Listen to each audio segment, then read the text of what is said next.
ಪ್ರಾರಂಭ ಆದಾಗ ಆ ಹಿನ್ನೆಲೆಯಲ್ಲಿದ್ದಂಥ ಪರಿಸ್ಥಿತಿಗಳ ಬಗ್ಗೆ ನಾವು ಎಷ್ಟು ಚರ್ಚೆ ಮಾಡಿದ್ದೇವೆ. ಸಾಮಾಜಿಕವಾಗಿ, ರಾಜಕೀಯವಾಗಿ ಮತ್ತು ಸಾಂಸ್ಕೃತಿಕವಾಗಿ ಮೈಸೂರು ಒಡೆಯರ ಒಂದು ಸ್ಥಾನಮಾನಗಳಿವೆ ಅಂತ ನೋಡಿದ್ದೇವೆ. ಆದರೆ ಪ್ರಾರಂಭಿಕ ಅರಸರುಗಳಲ್ಲಿ ಅತ್ಯಂತ ಪ್ರಮುಖನಾದಂಥ ಒಬ್ಬ ರಾಜನ ಬಗ್ಗೆ ನಾವಿವತ್ತು ಚರ್ಚೆ ಮಾಡಬೇಕು. ಅವರು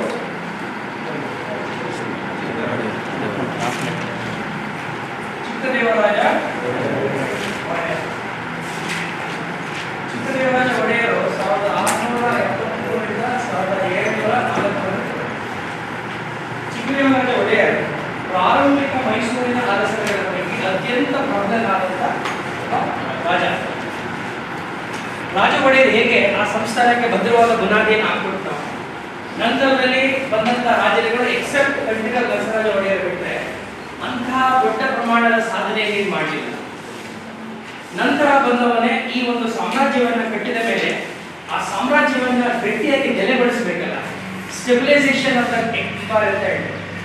ಯಾವುದೇ ಒಂದು ಸಸಿಯನ್ನು ನೆಟ್ಟ ಮೇಲೆ ಅದಕ್ಕೆ ಪೋಷಣೆ ಆಗಬೇಕಲ್ಲ, ಪೋಷಣೆ ಆದ್ರೆ ತಾನೇ ಆ ಸಸಿ ಮರವಾಗಿ ಬೆಳೀಲಿಕ್ಕೆ ಸಾಧ್ಯ.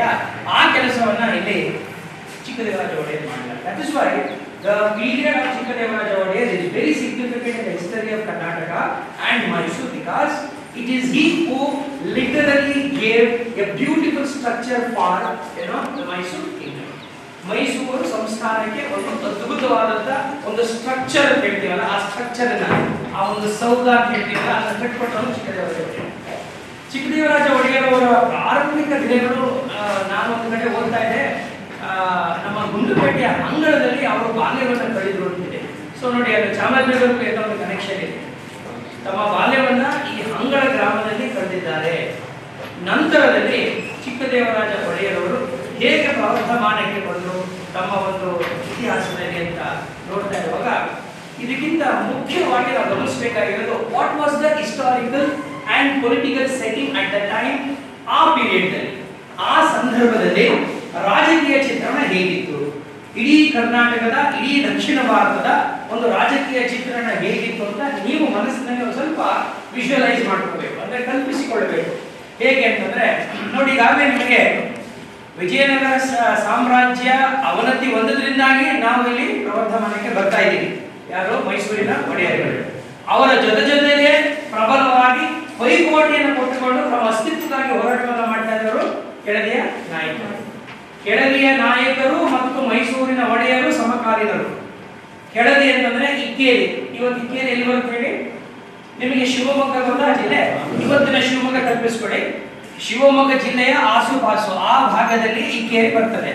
ಇಕ್ಕೇರಿ ಕೂಡ ಕರ್ನಾಟಕದ ಇತಿಹಾಸದಲ್ಲಿ ಅತ್ಯಂತ ಪ್ರಬಲವಾದಂತ ಒಂದು ರಾಜಮನೆತನ. ಅದು ಎಷ್ಟು ಮಟ್ಟಿಗೆ ಪ್ರಬಲವಾಗಿತ್ತು ಅಂದ್ರೆ ಬಹುಶಃ ನೀವು ಶಿವಪ್ಪ ನಾಯಕನ ಹೆಸರು ಕೇಳಿರ್ತೀರಿ. ಶಿವಪ್ಪ ನಾಯಕ ಆ ಸಂಸ್ಥಾನದ ಅತ್ಯಂತ ಬಲಿಷ್ಠವಾದಂತ ರಾಜನಾಗಿದ್ದ. ಅಷ್ಟು ಮಾತ್ರ ಅಲ್ಲ, ನೀವು ಆಶ್ಚರ್ಯ ಆಗ್ತದೆ, ಅಂತಹ ಒಂದು ಸಣ್ಣ ಸಂಸ್ಥಾನ ಇವತ್ತಿನ ಕರ್ನಾಟಕದ ಕರಾವಳಿ ಪ್ರದೇಶವನ್ನೆಲ್ಲ ದಾಟಿಕೊಂಡು ನಂತರವೂ ಕೂಡ ಇವತ್ತು ಏನು ಕೇರಳದಲ್ಲಿ ಸೇರಿಕೊಂಡಿರುವ ಕರ್ನಾಟಕದ ಕಾಸರಗೋಡು ಇದೆಯಲ್ಲ, ಆ ಕಾಸರಗೋಡಿನವರೆಗೂ ಕೂಡ ಈ ನಮ್ಮ ಕೆಳದಿ ನಾಯಕರ ಸಾಮ್ರಾಜ್ಯ ವಿಸ್ತಾರ ಆಗಿದೆ. ಯಾವ ಸಾಮ್ರಾಜ್ಯಕ್ಕೆ ಈ ಒಂದು ಕರಾವಳಿಯ ತೀರದ ಸಂಪರ್ಕ ಬಂದ್ಬಿಡುತ್ತೋ ಗಮನದಲ್ಲಿ ಇಟ್ಕೊಳ್ಳಿ, ಅವರು ಕಮರ್ಷಿಯಲಿ ಬಹಳ ಸ್ಟ್ರಾಂಗ್ ಆಗಿರ್ತಾರೆ ಮತ್ತು ಅವರಿಗೆ ಕೇವಲ ಈ ದೇಶದ ಒಡನೆ ಅಲ್ಲ, ಹೊರ ದೇಶದೊಡನೆ ಒಂದು ರೀತಿಯಾದಂತ ಸಂಬಂಧಗಳು ಮತ್ತು ಸಂಪರ್ಕಗಳು ಸಾಧ್ಯವಾಗುತ್ತದೆ.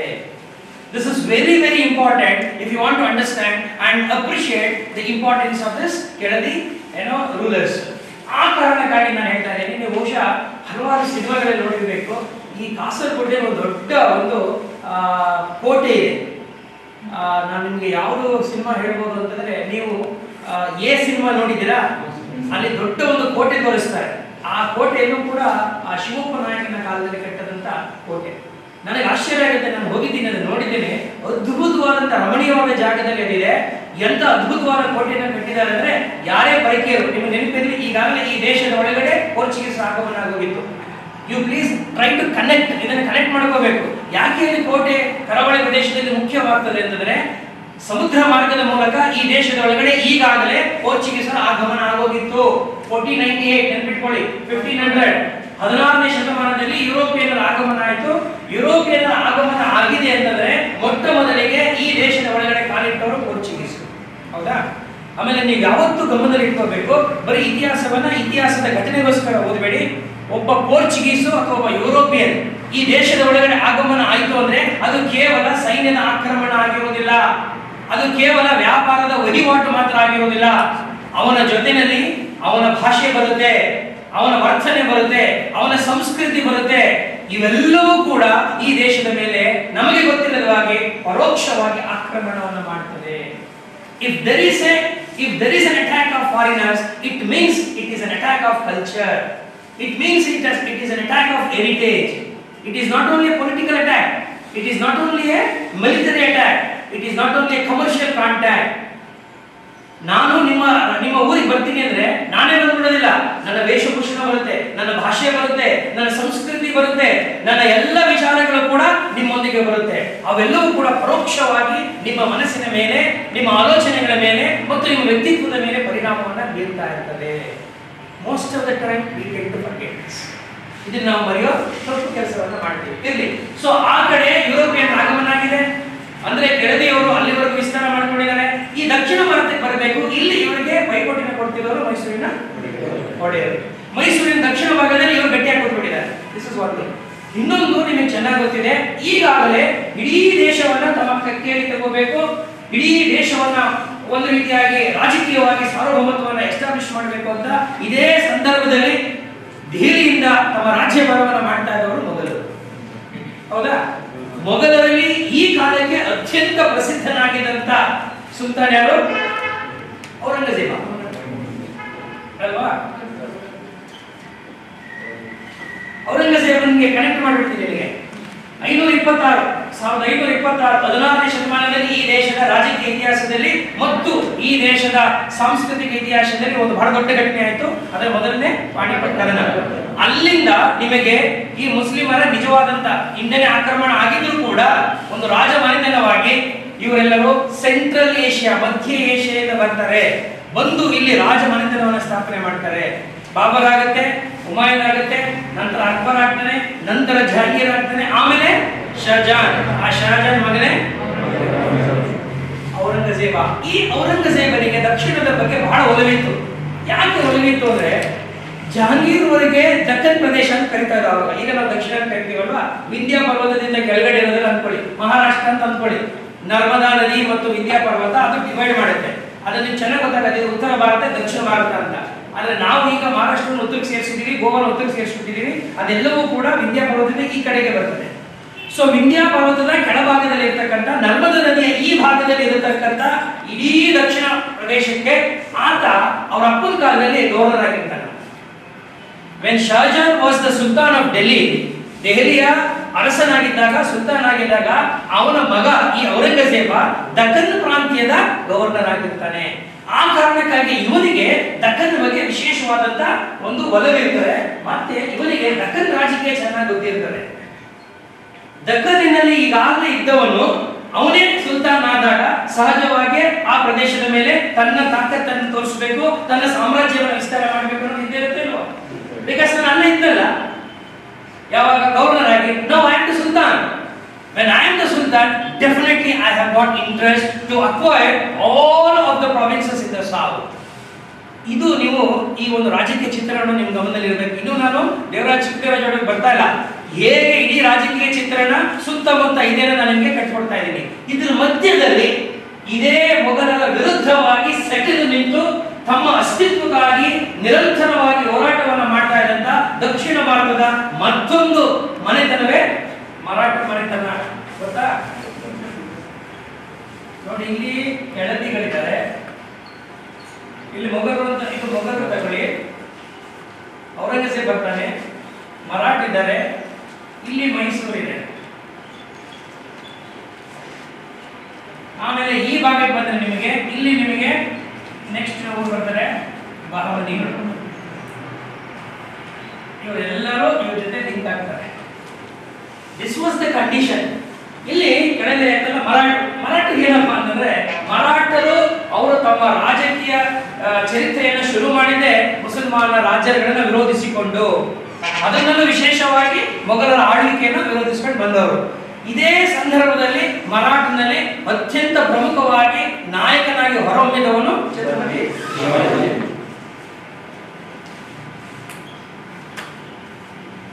ಇದು ಸ್ವಲ್ಪ ಒಂದು ಕನೆಕ್ಟ್ ಕೊಟ್ಬಿಡ್ತೀನಿ. ಶಿವಾಜಿ ಅಪ್ಪ ಶಹಾಜಿ, ಆಯ್ತಾ? ಈ ಶಹಾಜಿ ಈಗಾಗಲೇ ನಮ್ಮ ದಕ್ಷಿಣದ ಕಡೆ ಬಂದ್ಬಿಟ್ಟಿರ್ತಾರೆ.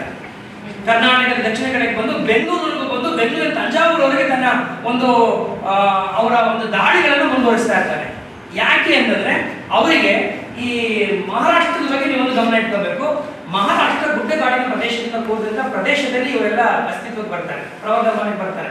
ಇವತ್ತು ನೀವು ಅಹಮದನಗರ ಆಗ್ಬೋದು, ರತ್ನಗಿರಿ ಆಗ್ಬೋದು, ಆ ಬೆಟ್ಟದ ಪ್ರದೇಶಗಳಲ್ಲಿ ಹಾಗೆ ಇದ್ದುಕೊಂಡು ಇವರೇನ್ ಮಾಡ್ತಾರೆ, ಅಲ್ಲಿ ವಿಸ್ತಾರ ಮಾಡಕ್ ಆಗುದಿಲ್ಲ. ಆ ವಿಸ್ತಾರ ಮಾಡ್ಬೇಕು, ದಕ್ಷಿಣಕ್ಕೆ ಬರಬೇಕು. ದಕ್ಷಿಣದಲ್ಲಿದ್ದಂತ ಈ ಕೆಳದಿ ಆಗ್ಬೋದು, ಅಥವಾ ಈ ಮೈಸೂರು ಅರಸರಾಗ್ಬೋದು, ಅಥವಾ ಇನ್ನಿತರ ಅನೇಕ ನಾಯಕರುಗಳಾಗ್ಬೋದು, ಈ ರಾಜ್ಯಗಳನ್ನ ಕಣ್ಣವರಿಗೆ ಕಣ್ಣೆ ಯಾಕೆ ಅಂತಂದ್ರೆ ಸಂಪತ್ತು. ಅವ್ರ ಮುಖ್ಯ ಉದ್ದೇಶ ಅಂದ್ರೆ ಲೂಟಿ ಮಾಡಬೇಕು, ಲೂಟಿ ಮಾಡಬೇಕು. ಈ ಹಣ ತಗೊಂಡಾಗ ಸಂಪತ್ತು ತಗೊಂಡಾಗ ಅದು ರಾಜ್ಯ ಕಟ್ಟಬೇಕು. This is their intention. You understand? ಅರ್ಥ ಆಗ್ತಾ ಇದೆಯಾ? ನಾನು ನಿಮ್ಮ ಮೇಲೆ ಆಕ್ರಮಣ ಯಾಕೆ ಮಾಡ್ತೀನಿ ಅಂದ್ರೆ, ಒಂದು ನಿಮ್ಮ ರಾಜ್ಯದಲ್ಲಿ ನನ್ನ ರಾಜ್ಯ ಸ್ಥಾಪನೆ ಮಾಡ್ಬೇಕನ್ನೋ ಉದ್ದೇಶ ಮರಾಠಿಗೆ ಇರಲಿಲ್ಲ. ಮರಾಠನಿಗೆ ಸಂಪತ್ತು ದೋಚಬೇಕು. ಅದಕ್ಕೆ ಅವನ ಅನೇಕ ಸಂದರ್ಭಗಳಲ್ಲಿ ಸುಲಿಗೆ ಮಾಡ್ತಾ ಇದ್ರು ಅಂತ ಹೇಳ್ತೀವಿ ನಾವು. ಸುಲಿಗೆ ಕೋರರಾಗಿ ನಿಮ್ಮ ರಾಜ್ಯದ ಮೇಲೆ ಆಕ್ರಮಣವನ್ನು ಮಾಡಿ ನಿಮ್ಮ ರಾಜ್ಯದಲ್ಲಿ ಅವರು ಸ್ಥಾಪನೆ ಮಾಡಬೇಕಂದ್ರೆ ಬಹಳ ಹಿಂದೆ ಸ್ಥಾಪನೆ ಮಾಡಬಹುದಾಗಿತ್ತು. ಶಹಾಜಿ ಕಾಲದಲ್ಲಿ ಇನ್ನೂ they were not interested. But ಆದ್ರೂ ಕೂಡ ಬೆಂಗಳೂರನ್ನ ಜಾರಿಗೆ ಪಡ್ಕೊಂಡ್ಬಿಟ್ಟಿರ್ತಾರೆ. ಯಾರು? ಶಹಾಜಿ. ಶಹಾಜಿ ಬೆಂಗಳೂರನ್ನ ಜೈಗಿರ್ ಪಡ್ಕೊಂಡು ನಂತರ ಆತ ಅಲ್ಲಿಂದ ಎಕ್ಸ್ಪ್ಯಾಂಡ್ ಮಾಡ್ಕೊಂಡು ತಂಜಾವೂರವರೆಗೂ ಹೊರಟಿರ್ತಾನೆ. ಇಲ್ಲಿ ನಿಲ್ಲಿಸ್ಕೊಳ್ಳಿ, ನಾನು ವಾಪಸ್ ಬಂದ್ಬಿಡ್ತೀನಿ. ಓಕೆ. ಸೊ ಈ ಒಂದು ಕಡೆ ಮರಾಠರು ಅವರ ಅಸ್ತಿತ್ವಕ್ಕಾಗಿ ಮೊಘಲರ ವಿರುದ್ಧ ಹೋರಾಟ ಮಾಡ್ತಾ ಇದ್ದಾರೆ. ಅವರು ಅಲ್ಲಿ ಹೋಗಬೇಕಾದ್ರೆ ಅವರು ಪದೇ ಪದೇ ಮೈಸೂರಿನ ಮೇಲೆ ಆಕ್ರಮಣವನ್ನು ಮಾಡ್ತಾ ಇದ್ದಾರೆ, ಚಿತ್ರದುರ್ಗದ ಮೇಲೆ ಆಕ್ರಮಣ ಮಾಡ್ತಾ ಇದ್ದಾರೆ, ಕೆಳದಿ ಮೇಲೆ ಆಕ್ರಮಣ ಮಾಡ್ತಾ ಇದ್ದಾರೆ.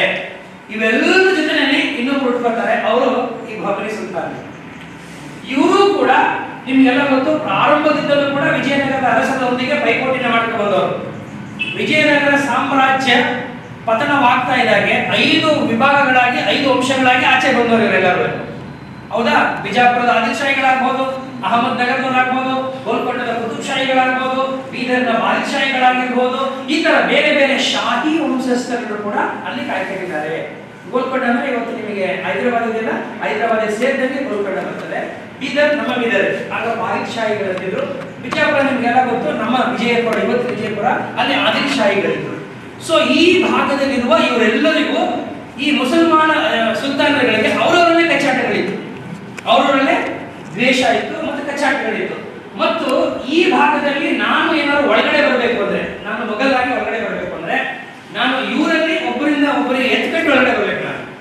ಸೊ ಈ ಸಂಚು, ಒಳಸಂಚು ಇದು ಪ್ರತಿ ಸಾರಿ ನಿರಂತರವಾಗಿ ನಡ್ಕೊಂಡು ಬರ್ತಾ ಇತ್ತು. ಅವರಿಗೂ ಮೈಸೂರಿನ ಮೇಲೆ ಆಸೆ, ಮೈಸೂರಿನ ಮೇಲೆ ನಿರಂತರವಾಗಿ ಆಕ್ರಮಣ ಮಾಡಬೇಕು. ಅಂದ್ರೆ ರಾಜಕೀಯ ಚಿತ್ರಣ ಎಷ್ಟು ವಿಚಿತ್ರವಾದ ಆ ಸಂದರ್ಭದಲ್ಲಿ ಮೈಸೂರು ರಾಜ್ಯವನ್ನು ಉಳಿಸಲಿಕ್ಕೆ ಇಲ್ಲಿ ಚಿಕ್ಕದೇವರಾಜ ಒಡೆಯರ್ ಬರ್ತಾನೆ ಅಂತ ಗಮನಿಸ್ತಾರೆ. So it was not a easy ground for him to play. Cricket ಆಡಬೇಕಾದ್ರೆ ಮಾಮೂಲಿ ಬೌಲರ್ಸ್ ಬಂದ್ರೆ ಹೆಂಗೋ ಮ್ಯಾನೇಜ್ ಮಾಡಿ ಹ್ಯಾಂಡ್ ಹೊಡೆದ್ಬಿಡೋದು. ಅವ್ನು ಯಾವಾಗ ಸರಿಯಾದ ಬರ್ತಾನೆ ಅಂದಾಗ ಕೇರ್ಫುಲ್ ಆಗಿರ್ಬೇಕಲ್ವಾ? That is the field. The field it was definitely not friendly for Chikkadevaraja Wodeyar. Chikkadevaraja Wodeyar ಆ ಸಂದರ್ಭಕ್ಕೆ ಅಧಿಕಾರಕ್ಕೆ ಬಂದಾಗ ಅಷ್ಟು ಮಧುರವಾದಂತಹ ಒಂದು ಸಂದರ್ಭಗಳು ಅಥವಾ ಹಿತವಾದ ವಾತಾವರಣ ಏನಾದ್ರು ಇರಲಿಲ್ಲ. ಸುತ್ತಲೂ ಈ ಶತ್ರುಗಳು ಆಕ್ರಮಣಕ್ಕಾಗಿ ಕಾಯ್ತಾ ಇದ್ರು. ಅದರೊಳಗಡೆ ಕೆಳದಿಯ ನಮ್ಮವರು ಕೂಡ ಇದ್ರು. ಈ ನಮ್ಮವರು ನಿಮ್ಮವರು ಅವರು ಈ ಪಕ್ಷ ಬರೋದೇ ಇಲ್ಲ. ನೀವಂತ ತಿಳ್ಕೊಳ್ಳಿ ಸ್ನೇಹಿತರೆ, ಇತಿಹಾಸದಲ್ಲಿ if A king fights against A king, it is basically a political war. ನಾನು ಒಬ್ಬ ಹಿಂದೂ ಆಗಿರ್ಬೋದು, ಒಬ್ಬ ಮುಸ್ಲಿಂ ರಾಜನಾಗಿರ್ಬೋದು, ಅದು ಜಸ್ಟ್ ಇಟ್ ಈಸ್ ಓನ್ಲಿ ಕಾಕತಾಳೀಯ. ನಾನು ಮುಸ್ಲಿಮರ ವಿರುದ್ಧ ಮಾತಾಡೋದಿಲ್ಲ, ಹೋರಾಟ ಮಾಡೋದಿಲ್ಲ, ಅಥವಾ ಇನ್ಯಾರ ವಿರುದ್ಧ ಹೋರಾಟ ಮಾಡೋದಿಲ್ಲ. ನನಗೆ ರಾಜ್ಯ ಬೇಕು, ನಾನು ವಿರೋಧ ಮಾಡ್ತೀನಿ. ಅಲ್ಲಿ ಹಿಂದೂ ಇದ್ರೇನು, ಯಾರಿದ್ರೇನು. ಸೊ ಅವತ್ತಿನ ಕಾಲಘಟ್ಟದಲ್ಲಿ ಇತಿಹಾಸ ಹೇಗಿತ್ತು ಹಾಗೆ ನಾವು ಅರ್ಥ ಮಾಡಿಕೊಳ್ಳಬೇಕು. ಯಾವುದೇ ಕಾರಣಕ್ಕೂ never try to compare what had happened earlier with the present history. ಇತಿಹಾಸದಲ್ಲಿ ಹಿಂದೆ ಆಗಿರೋದನ್ನ ಈಗಿನ ಸಂದರ್ಭಕ್ಕೆ ಯಾವತ್ತೂ ನೀವು ಅದನ್ನ ಕಂಪೇರ್ ಮಾಡುವ ತಪ್ಪನ್ನು ನೀವು ಮಾಡಕ್ ಹೋಗಬಾರ್ದು. ಇತಿಹಾಸದ ವಿದ್ಯಾರ್ಥಿಗಳು ಇಲ್ಲ ಸರ್ ಅವಾಗ ಹಂಗಿತ್ತಲ್ಲ, ಹೀಗೆ ಹಿಂಗೆ ಆಗಂದ್ರೆ ಆಗುದಿಲ್ಲ. ಪ್ರತಿಯೊಂದು ಕಾಲಘಟ್ಟವೂ ತನ್ನದೇ ಆದ ಕಾಲ ಧರ್ಮವನ್ನು ಹೊಂದಿರುತ್ತೆ. ಪ್ರತಿಯೊಂದು ಕಾಲಘಟ್ಟದಲ್ಲೂ ಒಂದೊಂದು ರೀತಿ ಇರ್ತದೆ, ಅದಕ್ಕೆ ಆ ಕಾಲಘಟ್ಟದಲ್ಲಿ ಮಾನ್ಯತೆ ಸಿಕ್ಕಿರುತ್ತೆ. ಆಯ್ತಪ್ಪ, ನಮ್ಮ ಹಿಂದಿನ ಕಾಲದಲ್ಲಿ ಸತಿ ಸಾಗಮನ ಇತ್ತು, ಹಾಗಾದ್ರೆ ಈಗಲೂ ನಾವು ಹೊಂದ್ಕೊಳಕ್ಕಾಗುತ್ತಾ? ಆಗುದಿಲ್ಲ. ಆಯ್ತಪ್ಪ, ಬಹುಪತ್ನಿತ್ವ ಇತ್ತು, ಏನ್ ಸರ್ ಹಿಂದೆ 10 ಜನ ಮಾಡ್ಕೊತಾ ಇದ್ದಾರೆ, ನಾನು 4-20 ಕಾನೂನು ಹೋಗ್ತದ? No, you can not compare that history with the present system. ಆ ತಪ್ಪು ಮಾಡಿ ನಾವು ಇತಿಹಾಸವನ್ನು ದುರ್ಬಳಕೆ ಮಾಡಿಕೊಳ್ತಾ ಇದ್ದೇವೆ. ಅದ್ರ ಬಗ್ಗೆ ಇತಿಹಾಸ ಓದಿರುವ ನಾವು ನೀವೆಲ್ಲರೂ ಇತಿಹಾಸದ ವಿದ್ಯಾರ್ಥಿಗಳಾಗಿ ಎಚ್ಚರಿಕೆ ಇರಬೇಕು. So this is the political scenario. ಅರ್ಥ ಆಗ್ತಿದ್ಯಾ? ಈ ಒಂದು ರಾಜಕೀಯ ಚಿತ್ರಣ ಎಲ್ಲ ಕಡೆ ಶತ್ರುಗಳಿದ್ದಾರೆ. ಈಗ ನಾನು ಉಳ್ಕೋಬೇಕು, ಆಯ್ತಾ? ಮೊಟ್ಟ ಮೊದಲಿಗೆ ಈಗ ಇವ್ರ ಮೇಲೆ ಆಕ್ರಮಣ ಮಾಡೋದು ಮರಾಠೆ. ಈಗಾಗಲೇ ಮರಾಠರು ಬೆಂಗಳೂರಿದ್ರು, ಶಹಾಜಿ ಇದ್ದ. ಮರಾಠರಿಗೆ ಬೆಂಗಳೂರು ಮೇಲೆ ಈಗಾಗಲೇ ಅವ್ರಿಗೆ ಕಂಟ್ರೋಲ್ ಇಟ್ಟು ಮೈಸೂರಿನ ಅರಸನಾಗಿದ್ದಂತ ಚಿಕ್ಕದೇವರಾಜ ಅವರ ಅಧಿಕಾರಕ್ಕೆ ಬರ್ತಾ ಇದ್ದಂಗೆ ಎಲ್ಲಾ ರಾಜ್ಯಗಳು ಮಾಡಲೇನಪ್ಪ ಅಂದ್ರೆ ಎಕ್ಸ್ಪ್ಯಾನ್ಷನ್. ನಾನು ಅಧಿಕಾರಕ್ಕೆ ಬಂದಿದ್ದೀನಿ ಅಂತ ಹೆಂಗ್ ಗೊತ್ತಾಗ್ಬೇಕು? ಅಕ್ಕಪಕ್ಕದವ್ರ ಮೇಲೆ ಅಟ್ಯಾಕ್ ಮಾಡ್ಬೇಕು ನಾನು. So that you will come to know that yes, I am the king and I am on my expansion, which is the primary duty of any king. ಯಾವುದೇ ಒಬ್ಬ ರಾಜ ತಾನು ರಾಜನಾಗಿದ್ದೀನಿ ಅನ್ನಬೇಕಾದ್ರೆ ತನ್ನ ರಾಜ್ಯವನ್ನು ವಿಸ್ತಾರ ಮಾಡಬೇಕು. ಆ ವಿಸ್ತಾರ ಕೆಲಸವನ್ನು ಎಲ್ಲರೂ ಮಾಡಿದ್ದಾರೆ. ಅದು ತಪ್ಪು ಅಲ್ಲ, ಅದು ಸರಿಯೂ ಅಲ್ಲ, ಅವರವರ ಉಳಿವಿಗಾಗಿ ಮಾಡ್ಕೊಳ್ಳಬೇಕು. ಸೊ ಇಲ್ಲೂ ಕೂಡ ಆಗುತ್ತೆ.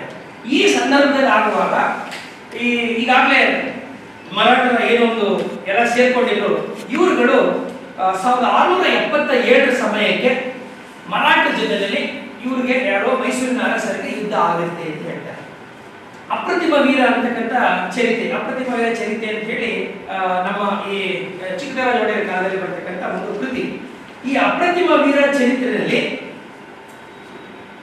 ಚಿಕ್ಕದೇವರಾಜ ಒಡೆಯರು ಮರಾಠರ ವಿರುದ್ಧ ಹೋರಾಟ ಮಾಡಿ ಶಿವಾಜಿಯನ್ನು ಕೂಡ ಸೋಲಿಸಿದ್ರು ಅಂತಕ್ಕಂಥ ಅಲ್ಲಿ ಒಂದು ನಮೂದಿದೆ, ಅಲ್ಲಿ ಉಲ್ಲೇಖ ಆಗಿದೆ. ಆ ಕಾರಣಕ್ಕಾಗಿ ಅಪ್ರತಿಮ ವೀರ ಚರಿತ, ಅಪ್ರತಿಮ ವೀರ ಅನ್ನೋ ಬಿರುದ ನಾವು ಪಡ್ಕೊತಾನೆ ಹೇಳ್ತಾರೆ.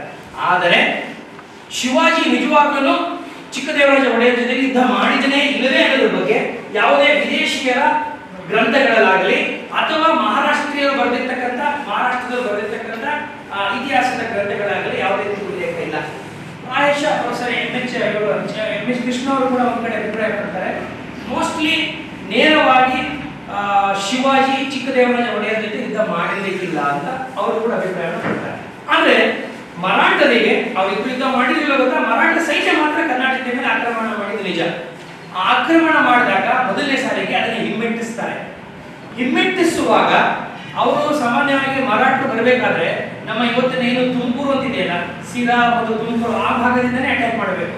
ಸೊ ತುಮಕೂರು ಮೊದಲನೇ ಸಾರಿ ಅವ್ರಿಗೆ ಸೋಲಿಸ್ಬಿಟ್ಟು, ಮೊದಲನೇ ಸಾರಿ ಸೈನ್ಯಕ್ಕೆ ಬಂದಾಗ ಅವ್ರನ್ನ ಸೋಲಿಸಿ ಆಚೆ ಕಳಿಸ್ತಾರೆ. ಆಚೆ ಕಳಿಸಿ ಈ ತಮ್ಮ ರಾಜ್ಯವನ್ನ ತುಮಕೂರುವರೆಗೆ ವಿಸ್ತರಿಸಿಕೊಂಡು ತುಮಕೂರಿನ ಈ ಭಾಗದಲ್ಲಿ ಕೋಲಾರದ ಕಡೆಗೆ ಅವರು ಶಿಫ್ಟ್ ಆಗ್ತಾರೆ. ಆಮೇಲೆ ಸಿರಾ ಅಂತಕ್ಕಂಥ ಈಗೇನು ನಾವು ಸಿರಾ ತಾಲೂಕು ಅಂತ ತುಮಕೂರು ಒಂದಿದೆ, ಆ ಸಿರಾ ಮತ್ತು ಅಲ್ಲಿ ಕೋಟೆ ಬರುತ್ತೆ, ದುರ್ಗ ಬರುತ್ತೆ.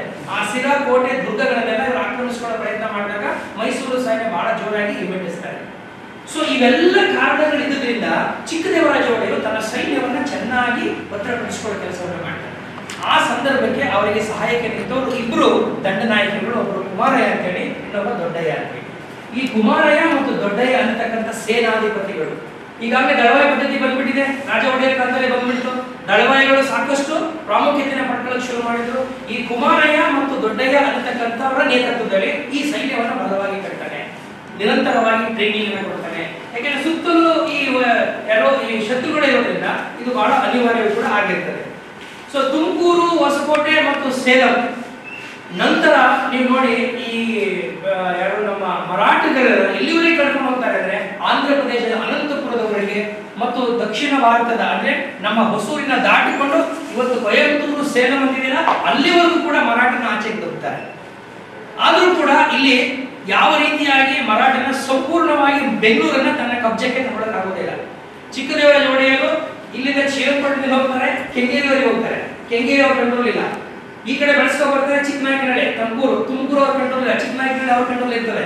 ಸೊ ಕೆಂಗೇರಿ, ಚಿಕ್ಕನಾಯಕನಹಳ್ಳಿ, ತ್ಯಾಮಗೊಂಡು ಇವು ಮೂರು ಪ್ರಮುಖವಾದಂತಹ ಪ್ರದೇಶಗಳು, ಅಲ್ಲೆಲ್ಲ ನಾಯಕರು ಇರ್ತಾರೆ, ಅಂದ್ರೆ ಪಾಳೆಗಾರ ಇರ್ತಾರೆ. ಇವು ಮೂರು ಕೂಡ ನಮ್ಮ ಮೈಸೂರು ಅರಸರ ಕೈಗೆ ಸಿಕ್ಕಿರೋದಿಲ್ಲ. ಯಾಕೆಂದ್ರೆ ಅವೆಲ್ಲವೂ ಈ ಬೆಂಗಳೂರಿನ ಜಾಗೀರಾಗಿರ್ತದೆ. ಬೆಂಗಳೂರು ಈಗ ಸಿಗೋದಿಲ್ಲ, ಆಮೇಲೆ ಸಿಗುತ್ತೆ. ಆಮೇಲೆ ಹೆಂಗ್ ಸಿಗುತ್ತೆ ಅಂದ್ರೆ ನಿಮ್ಗೆ ನಾನು ಹೇಳ್ತೀನಿ, ಅಲ್ಲಿ ಕನೆಕ್ಟ್ ಮಾಡ್ಬಿಡ್ತೀನಿ. ಶಹಾಜಿ ಇದ್ದಲ್ಲ, ಶಹಾಜಿ ಆತ ಹೆಚ್ಚು ಕಾಲ ಇಲ್ಲೇ ಕಳೆದಿದ್ದು ಬೆಂಗಳೂರಿನಲ್ಲಿ. ಅವನು ಇಲ್ಲಿ ಕಾಲ ಕಳೆಯುವಾಗ ಅವನ ಮಗ ಈ ಶಿವಾಜಿ ಕೂಡ ಅಲ್ಲಿ ತನ್ನ ಬಾಲ್ಯವನ್ನು ಕಳೆದ ಅಂತ ನಾವೆಲ್ಲ ಓದಿದ್ದೀವಿ. ದಾದಾಜಿ ಕೊಂಡದೇವನ ಶಿಷ್ಯನಾಗಿದ್ದ ಇವನು ತನ್ನ ತಾಯಿ ಬೆಂಗಳೂರಿದ್ದಾಗ ಶಿವಾಜಿ ಕೂಡ ಇದೇ ಭಾಗದಲ್ಲಿ ಇದ್ದು ತನ್ನ ಬಾಲ್ಯವನ್ನು ಕಳೆದ ಅಂತ.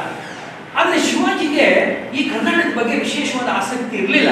ಅವನ ಆಸಕ್ತಿ ಇದ್ದಿದ್ದು ಮಹಾರಾಷ್ಟ್ರದಲ್ಲಿ ದೊಡ್ಡ ಸಾಮ್ರಾಜ್ಯವನ್ನು ಕಟ್ಟಬೇಕು, ಆ ಸಾಮ್ರಾಜ್ಯ ಮೊಘಲರ ವಿರುದ್ಧವಾದ ಸಾಮ್ರಾಜ್ಯವೇ ಆಗಬೇಕು ಅಂತೇಳಿ. ಹಾಗಾಗಿ ಅವನು ಕರ್ನಾಟಕದ ಮೇಲೆ ಮರಾಠಿಗರು ಪ್ರತಿ ಸಾರಿ ಆಕ್ರಮಣ ಮಾಡಿದಾಗಲೂ ಇಲ್ಲಿ ಬಂದು ಸುಲಿಗೆ ಮಾಡಿ ವಾಪಸ್ ಹೋಗ್ತಾ ಇದ್ರು.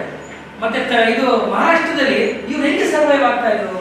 ಮಹಾರಾಷ್ಟ್ರದಲ್ಲಿ ಸರ್ವೈವ್ ಆಗಬೇಕಾದ್ರೆ ಒಂದು ಪ್ರಮುಖವಾದ ಕಾರಣ ನೆನಪಿಟ್ಕೋಬೇಕು. ಶಿವಾಜಿ ರಾಜ ಮನೆತನವನಲ್ಲ, ಶಿವಾಜಿಗೆ ದೊಡ್ಡ ಸೈನ್ಯ ಇರಲಿಲ್ಲ. ಅಲ್ಲಿರ್ತಕ್ಕಂಥ ಪಿಂಡಾರಿಗಳು, ಕಳ್ಳು ಕಾಕರು, ಜನರು, ರೈತರು, ಸಾಮಾನ್ಯರೆಲ್ಲ ಸೇರಿಸಿಕೊಂಡು ಸೈನ್ಯ ಕಟ್ಟಿ ಆ ಸೈನ್ಯಕ್ಕೆ ಟ್ರೈನಿಂಗ್ ಕೊಟ್ಟು ಅವ್ರನ್ನೆಲ್ಲರೂ ಗುಡ್ಡ ಗಾಡಿಗಳಲ್ಲಿ ಇಟ್ಟು ಇವನು ಗೆರಿಲ್ಲಾ ವಾರ್ಫೇರ್ ಮಾಡ್ತಾ ಇದ್ದ. Guerrilla warfare was one of the techniques and strategies of the ancient rulers. ಅದು ಹೇಗೆಂದ್ರೆ ನಾವು ಆಂಬುಷ್ ಮಾಡೋದು. ನಿಮಗೆ ಬಹಳ ಚೆನ್ನಾಗಿ ಹೇಳ್ತೀನಿ, ಈ ನಮ್ಮ ಇದೇ ಜಿಲ್ಲೆಯಲ್ಲಿ ವೀರಪ್ಪನ ಪೊಲೀಸರು ಅಟ್ಯಾಕ್ ಮಾಡ್ತಾರೆ ಇಲ್ವಾ, ಹಾಗೆ ಗುಡ್ಡ ಗಾಡಿಗಳ ಹಿಂದೆ ಬಚ್ಚಿಟ್ಕೊಳ್ಳೋದು, ಕಾಡಿನ ಬಚ್ಚಿಟ್ಕೊಳ್ಳೋದು, ಮರದ ಮೇಲೆ ಬಚ್ಚಿಟ್ಕೊಳ್ಳೋದು. ಅದರಿಂದ ಎದುರುಗಡೆ ಹೋಗ್ತಕ್ಕಂಥ ಸೈನಿಕರನ್ನ ನೀವು ಅಟ್ಯಾಕ್ ಮಾಡೋದು. ನೀವು ಅವ್ರಿಗೆ ಕಾಣೋದಿಲ್ಲ, ಅವರು ನಿಮಗೆ ಕಾಣ್ತಾರೆ. ಸೊ ಇದನ್ನ ಗೆರಿಲ್ಲಾ ಯುದ್ಧ ಅಂತ ಕರಿತೀವಿ. ಈ ರೀತಿ ಸಾಮಾನ್ಯವಾಗಿ ಇತಿಹಾಸದಲ್ಲಿ, ಇಲ್ಲಿ ಮಾತ್ರ ಅಲ್ಲ ಪ್ರಪಂಚದ ಬಹಳಷ್ಟು ದೇಶಗಳ ಇತಿಹಾಸದಲ್ಲಿ ಈ ಗೆರಿಲ್ಲಾ ಯುದ್ಧ ಕಲೆಯನ್ನ ರೂಢಿಸಿಕೊಂಡು ಬಂದಿರೋದು ನಾವು ಕಾಣ್ತೇವೆ. Even Shivaji was also very much trained and army of Shivaji was expert in this guerrilla warfare.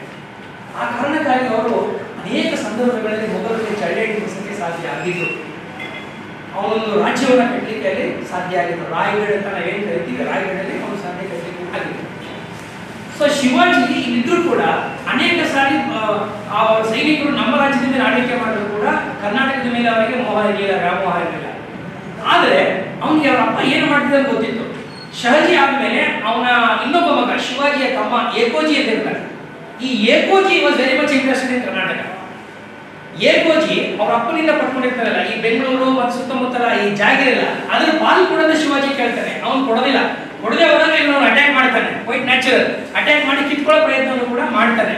ಆದ್ರೆ ಇಲ್ಲಿ ಏಕೋಜಿಗೆ ಸಾಕಾಗ್ಬಿಡ್ತದೆ. ಸವಾಸ ಒಂದ್ ಕಡೆ ಅಣ್ಣಿನ ವಿರೋಧ, ಇನ್ನೊಂದು ಕಡೆ ಈ ಮೈಸೂರಿನ ಅರಸರು ಬೆಳೀತಾ ಇದ್ದಾರೆ. ಚಿಕ್ಕದೇವರಾಜ ಒಡೆಯರ್ ಯಾವ ಸಂದರ್ಭದಲ್ಲಿ ಬೇಕಾದ್ರೆ ಬೆಂಗಳೂರು ಆಕ್ರಮಿಸ್ಕೋಬಹುದು, ಯಾಕೆಂದ್ರೆ ಬೆಂಗಳೂರು ದಾಟಿ ತುಮಕೂರು ಕೊಟ್ಟಿದ್ದಾರೆ. ಅವರು ತುಮಕೂರು ದಾಟ್ಕೊಂಡಿದ್ದಾರೆ, ಆ ಕಡೆ ಅನಂತಪುರಕ್ಕೆ ಹೋಗ್ತಾ ಇದ್ದಾರೆ. ಬೆಂಗಳೂರು ಒಂದು ಮಾತ್ರ ಉಳ್ಕೊಂಡಿದೆ, ಅದನ್ನು ಉಳಿಸ್ಕೊಳ್ಳೋದಂದ್ರೆ ಬಹಳ ಕಷ್ಟ ಆಗ್ತದೆ. ಆ ಕಾರಣಕ್ಕಾಗಿ ಏನ್ ಮಾಡ್ತಾನೆ ಅವನು, ಈ things that it is better to give it off Bengaluru, Bengaluru ಕೊಡ್ಬೇಡ ಅಂತ ಹೇಳಿ ಮಾರಾಟ ಮಾಡ್ಲಿಕ್ಕೆ ಮುಂದೆ ಬಂದ್ಬಿಡ್ತಾನೆ. That was in 1687. ತನ್ನ ರಾಜ್ಯ ಬೆಂಗಳೂರನ್ನ ಜಾಗೀರ್ ತನ್ನ ಏನಿತ್ತು ಅದನ್ನ 3 ಲಕ್ಷ ವರಹಗಳಿಗೆ ಮೈಸೂರಿನ ಅರಸನಾಗಿದ್ದ ಚಿಕ್ಕದೇವರಾಜ ಒಡೆಯನಿಗೆ ಮಾರಾಟ ಮಾಡಲಿಕ್ಕೆ ಅವನು ಒಂದು ಒಪ್ಪಂದವನ್ನು ಕೂಡ ಮಾಡ್ಕೊತಾನೆ. ಬಟ್ ಆದರೆ ಮಾರಾಟ ಮಾಡಕ್ ಆಗಲಿಲ್ಲ. ಯಾಕೆಂದ್ರೆ ಇದೇ ಟೈಮಲ್ಲಿ ಈ ಮೊಘಲರ ಜನರಲ್ ಆಗಿದ್ದಲ್ಲ ಖಾಸಿಂ ಖಾನ್, ಈ ಖಾಸಿಂ ಖಾನ್ ಅಟ್ಯಾಕ್ ಮಾಡಿ ಬೆಂಗಳೂರನ್ನ ಆಕ್ರಮಿಸ್ಕೊಂಡ್ಬಿಡ್ತಾರೆ. ನೀವು ವ್ಯಾಪಾರ ಮಾಡ್ಕೊಂಡು ಮಾತುಕತೆ ಆಡ್ತಿರುವಾಗ ಯಾವ ಒಂದು ನುಗ್ಬಿಟ್ಟಿಗೆ ನೀವು ಡಿಸಿಷನ್ ಬೇಕಾದ್ರೆ ತಗೊಳ್ದೇವಲ್ಲ, ಅವನು ಆಕ್ರಮಿಸ್ಕೊತಾನೆ. ಇಲ್ಲಿ ಖಾಸಿಂ ಖಾನ್ ರೋಲ್ ಏನ್ ಇಂಪಾರ್ಟೆಂಟ್ ಅಂದ್ರೆ ಬಹಳ ಮುಖ್ಯವಾಗಿ ಒಂದು ನೆನಪಿಟ್ಕೋಬೇಕು. Why Chikkadevaraja Wodeyar becomes very important at this point of time ಅಂದ್ರೆ ಇವರಲ್ಲಿ ಎಲ್ಲರಿಗೂ ಒಬ್ಬರು ಕಂಡ್ರೆ ಒಬ್ಬರಾಗಲ್ವಾ, ಇವ್ರು ಕಂಡ್ರೆ ಇವ್ರಿಗಾಗಲ್ಲ, ಮರಾಠಿಗೆ ಕೆಳದಿಯವ್ರಿಗೂ ಆಗಲ್ಲ, ಇವ್ರು ಕಂಡ್ರೆ ಇವ್ರಿಗಾಗಲ್ಲ. ಸೊ ಒಬ್ರಿಗೊಬ್ರು ಲಾಗ್ ರೈಟ್ಸ್ ಅಲ್ಲಿ ಇರ್ತಾರೆ. ಕಚ್ಚಾಡ್ತಾ ಇದ್ದಾಗ ನಾನು ಉಳ್ಕೋಬೇಕಾದ್ರೆ, ನನ್ನ ಸಾಮ್ರಾಜ್ಯ ಉಳ್ಕೋಬೇಕಾದ್ರೆ ನಾನು ಯಾರ ಜೊತೆ ಸ್ನೇಹ ಮಾಡಬೇಕು? It is A very very tough decision for any king. ಯಾವುದೇ ಒಬ್ಬ ರಾಜ ನಾವು ಹೇಳ್ಬಿಡ್ತೀವಿ ಏನ್ ಮಹಾ ಅಂತ ಹೇಳ್ತೀವಿ, ಆದ್ರೆ ಬಿಕ್ಕಟ್ಟಿನ ಸಂದರ್ಭದಲ್ಲಿ ತೀರ್ಮಾನ ಮಾಡೋದಿಲ್ಲ. ಅದಕ್ಕೆ ಬಹಳ ದೊಡ್ಡ ವಿವೇಚನಾ ಶಕ್ತಿ ಇರಬೇಕು, ಬಹಳ ದೊಡ್ಡ ತಾಕತ್ತು ಇರಬೇಕು. ಆ ತಾಕತ್ತು ನಮ್ಮ ಚಿಕ್ಕದೇವರಾಜ ಒಡೆಯರಿಗಿತ್ತು. ಅವ್ರು ಏನ್ ಮಾಡ್ತಾರೆ ಗೊತ್ತಾ, it was a very very political intelligent political move. ಅತ್ಯಂತ ಜಾಣ್ಮೆಯ ರಾಜಕೀಯವಾದ ಒಂದು ತೀರ್ಮಾನವನ್ನು ತಗೊಳ್ತಾರೆ. ಏನಪ್ಪಾ ಅಂದ್ರೆ ಮೈಸೂರಿನ ಅರಸರು ದೇ ಡಿಫರೆಂಟ್ ವಿತ್ ಮೊಘಲ್ಸ್. ಔರಂಗಜೇಬನೊಡನೆ ಸ್ನೇಹದ ಹಸ್ತವನ್ನು ಚಾಚಿಬಿಡ್ತಾರೆ. ನಾನು ಉಳಿಸಬೇಕು ಅಂದ್ರೆ ಇವರೆಲ್ಲರಿಗಿಂತ ಸ್ಟ್ರಾಂಗ್ ಮೊಘಲ್ಸ್ ತಾನೆ, ಅಲ್ಲಿಂದ ಬರ್ತಾ ಇದ್ದಾರೆ ದಿಲ್ಲಿಯಿಂದ. Very very powerful. ಇಡೀ ಭಾರತದ ಬಹಳಷ್ಟು ರಾಜ್ಯಗಳು ಅವ್ರ ಕಂಟ್ರೋಲ್ ಇದೆ. ಅವ್ರನ್ನ ಸುಲ್ತಾನ್ ಅಂತಲೇ ಕರೀತಾನೆ. ಸೊ ಇವ್ರ ಜೊತೆ ನಾನು ಸ್ನೇಹ ಮಾಡ್ಕೊಂಡ್ರೆ ಇವ್ರನ್ನ ಮಟ್ಟ ಹಾಕ್ಬೋದು ನಾನು, ಹೌದಾನೆ? It was a very very well thought of and ಬಹಳ ಯೋಚನೆ ಮಾಡಿ ಬಹಳ ಬಿಕ್ಕಟ್ಟಿನಲ್ಲಿ ತೆಗೆದುಕೊಂಡಂತ ಜಾಣ್ಮೆಯ ಒಂದು ತೀರ್ಮಾನ. ಅದಕ್ಕೆ ನಾವು ಯಾವ ಸಂದರ್ಭದಲ್ಲಿ ಏನು ತೀರ್ಮಾನ ಮಾಡ್ತೀವಿ ಅಂದ್ರ ಮೇಲೆ ನಮ್ಮ ಇಡೀ ವ್ಯಕ್ತಿತ್ವ ನಿಂತಿರುತ್ತೆ. Our future depends on the decisions what we take ಅಲ್ವಾ. ಸಮಾಧಾನವಾಗಿದ್ದಾಗ, ಶಾಂತವಾಗಿದ್ದಾಗ ಸಾಗರದಲ್ಲಿ ಯಾರು ಬೇಕಾದ್ರೆ ಈಜಬಹುದು ರೀ. ಆದರೆ ಸಾಗರ ಅಲ್ಲೋಲ ಕಲ್ಲೋಲವಾಗಿದ್ದಾಗ ಈಜಬೇಕಾದ್ರೆ ರಿಯಲ್ ಗಟ್ಸ್ ಬೇಕು ಅಲ್ವಾ. ತೀರ್ಮಾನ ಮಾಡಬೇಕಾದ್ರೆ ರಿಯಲ್ ಗಟ್ಸ್ ಬೇಕು. ಆ guts that is called political maturity. ಅದನ್ನ ರಾಜಕೀಯ ಪ್ರಬುದ್ಧತೆ ಅಂತ ಕರಿತೀವಿ ನಾವು. That political maturity was exhibited by this Chikkadevaraja Wodeyar. ನೀವು ಹೇಳಬಹುದು ಸರ್ ತಪ್ಪಲ್ವಾ ಸರ್, ಮೊಘಲರು ಅವರು ಹಿಂದೂಗಳ ವಿರೋಧಿನೋ ಅಥವಾ ಅದೇನೋ ಆಗ ರಾಜ್ಯ ಕಟ್ಟಿ ಕೊಟ್ಟಿದ್ರು, ಮುಸ್ಲಿಂ ರಾಜ್ಯ ಸ್ಥಾಪನೆ ಮಾಡಿದ್ರು. That is all not important. For me I have to survive. For me my state has to survive. I have to survive in the scene. ನಾನು ಉಳ್ಕೊಂಡು ತಾನೇ ನನ್ನ ರಾಜ್ಯ. ಆ ಕಾರಣಕ್ಕಾಗಿ ಇವರು it was basically a political arrangement. ಇವ್ರ ಜೊತೆ ಸೇರ್ತಾರೆ. ಈ ಸಂದರ್ಭದಲ್ಲಿ Kasim Khan he was appointed as governor general. ಆ ಭಾಗದಲ್ಲಿ ಇವ್ರನ್ನ ಅಪಾಯಿಂಟ್ ಮಾಡಿಕೊಂಡ ಮೇಲೆ ಮೈಸೂರಿನ ಅರಸರು ಮೊಘಲರೊಂದಿಗೆ ಸ್ನೇಹ ಮಾಡಿಕೊಂಡ ಮೇಲೆ ಈ ಕಾಸಿಂ ಖಾನ್ ಸೈನ್ಯ ಮರಾಠ ವಿರುದ್ಧ ಯುದ್ಧ ಮಾಡುತ್ತೆ. ಮರಾಠ ಯುದ್ಧ ಮಾಡಿದಾಗಲೇ ಶಿರಾ ಗೆದ್ಕೋತಾರೆ. ಶಿರಾ ಗೆದ್ಕೊಂಡು ತುಮಕೂರು ಗೆದ್ಕೋತಾರೆ. ತುಮಕೂರು ಗೆದ್ಕೊಂಡು ಮೈಸೂರಿನವ್ರು ಕೊಡ್ತಾರೆ, ನೀವು ಆಳ್ವಿಕೆ ಮಾಡ್ಕೊಡಕ್ಕೆ ಅಂತ. ನನಗೆ ಇಂಟ್ರೆಸ್ಟ್ ಇಲ್ಲಪ್ಪ, ನಾನು ಇದರಲ್ಲಿ ಇದ್ದೀನಿ because you are my friend. ನಿನ್ನ ಫ್ರೆಂಡ್, ನನ್ನ ಸೈನ್ಯ ದೊಡ್ಡ ಸೈನ್ಯ ತಗೊಂಡ್ಬಂದು ನಿನಗೆ ವಿರೋಧವಾಗಿರ್ತಕ್ಕಂಥ ಮರಾಠರ ವಿರುದ್ಧ ಯುದ್ಧ ಮಾಡಿದೆ. ಯುದ್ಧ ಮಾಡಿ ನಮ್ಮಿಬ್ಬರಿಗೂ ಒಂದು ಅಂಡರ್ಸ್ಟ್ಯಾಂಡಿಂಗ್ ಇದೆಯಲ್ಲ, ನಮ್ಮಿಬ್ಬರು ಒಂದು ಒಪ್ಪಂದ ಮಾಡ್ಕೊಂಡಿದ್ದೀವಲ್ಲ, ಆ ಪ್ರಕಾರ ಗೆದ್ದುಬಿಟ್ಟು ತುಮಕೂರು ಇಟ್ಕೊಳ್ಳಪ್ಪ ಅಂತ ಕೊಟ್ಬಿಟ್ಟೆ. That is how Tumakuru becomes a part of Mysore, and then now comes what is known as the same Qasim Khan takes over Bangalore. Bangalore ಕೂಡ ಆಕ್ರಮಿಸ್ಕೊಂಡ್ಬಿಡ್ತಾರೆ. ಬ್ಯಾಂಗ್ಳೂರ್ನ ಆಕ್ರಮಿಸ್ಕೊಂಡ ಮೇಲೆ ಮೊಘಲರು 2-3 ವರ್ಷ 85, 86, 87, 1687 ಆ ಸಂದರ್ಭಕ್ಕೆ ಅದನ್ನ ಲೀಸ್ಗೆ ಮೈಸೂರು ಒಡೆಯರಿಗೆ ಬಿಟ್ಟರು. That is how Bengaluru became a part of Mysuru ಸಂಸ್ಥಾನ. ಮೈಸೂರು ಸಂಸ್ಥಾನದ ಒಂದು ಭಾಗವಾಗಿ ಬೆಂಗಳೂರು ಮುಂದುವರಿಕೆ ಪ್ರಾರಂಭ ಆಗಿದೆ. ನೀವು ಗೆದ್ರೋ ಗೆಲ್ಲಿರೋ ಪ್ರಶ್ನೆ ಬೇಡ, ಆದರೆ ಮೈಸೂರು ಸಂಸ್ಥಾನದ ಭಾಗವಾಗಿ ಬೆಂಗಳೂರು ಸೇರ್ಕೊಂಡಿದೆ. ಅದು ಸೇರ್ಕೊಂಡಿದೆ ಯಾಕೆಂದ್ರೆ ನಾನು ಆಗ್ಲೇ ಹೇಳಿದೆ, it is a very very intelligent political move by Chikkadevaraja Wodeyar. ಶತ್ರುವಿನ ಶತ್ರುತಾನಲ್ಲಿ ನನ್ನ ಸ್ನೇಹಿತನಾಗಲಿಕ್ಕೆ ಸಾಧ್ಯ? ನೀವು ಯಾರ ಜೊತೆ ಸ್ನೇಹ ಮಾಡ್ತೀರಿ? ನಿಮ್ಮ ಶತ್ರುವಿನ ಶತ್ರು ನನ್ನ ಫ್ರೆಂಡ್ ಆಗಬೇಕು, ಆಗ ಮಾತ್ರ ಪೊಲಿಟಿಕಲಿ ನಾನು ಐ ಕ್ಯಾನ್ ಬಿಕಮ್ ಸಕ್ಸಸ್ಫುಲ್. ಅದೇ ಕೆಲಸ ನೀವು ಮಾಡ್ತಾರೆ. ಎಲ್ರಿಗೂ ಶತ್ರು ಮೊಘಲರು, ಆ ಮೊಘಲರಿಗೆ ನಾನು ಸ್ನೇಹ ಮಾಡ್ಕೊಂಡ್ರೆ, ಸೊ ಈ ಸ್ನೇಹದ ಗುರುವಾಗಿ ಇವನು ಯಾರು ಕಳಿಸ್ಕೊಡ್ತಾನೆ? ತನ್ನ ಆಸ್ಥಾನದ ಕವಿಯಾಗಿದ್ದಂತ ಲಿಂಗಣ್ಣಯ್ಯನ ಬೇರೆ ಕಳಿಸ್ಕೊಡ್ತಾನೆ ಇಲ್ಲಿಗೆ, ಮೊಘಲರ ಆಸ್ಥಾನಕ್ಕೆ, ಔರಂಗಜೇಬನ ಆಸ್ಥಾನಕ್ಕೆ. ಅಲ್ಲಿಗೆ ಹೋಗ್ಬಿಟ್ಟು ನಿಮಗೆ ರಾಜ ಜಗದೇವ ಅಂತಕ್ಕಂಥ ಬಿರುದನ್ನು ಕೂಡ ಕೊಡ್ತಾರೆ. ಯಾರಿಗೆ? ಚಿಕ್ಕದೇವರಾಜ. ಅಷ್ಟು ಮಾತ್ರ ಅಲ್ಲ, ರಾಜ ಚಿಕ್ಕದೇವರಾಜ ಅಹಮದ್ ಶಾಹಿ ಅನ್ನತಕ್ಕಂಥ ಬಿರುದನ್ನು ಕೂಡ ಕೊಡ್ತಾರೆ. ಯಾರು? ಔರಂಗಜೇಬ.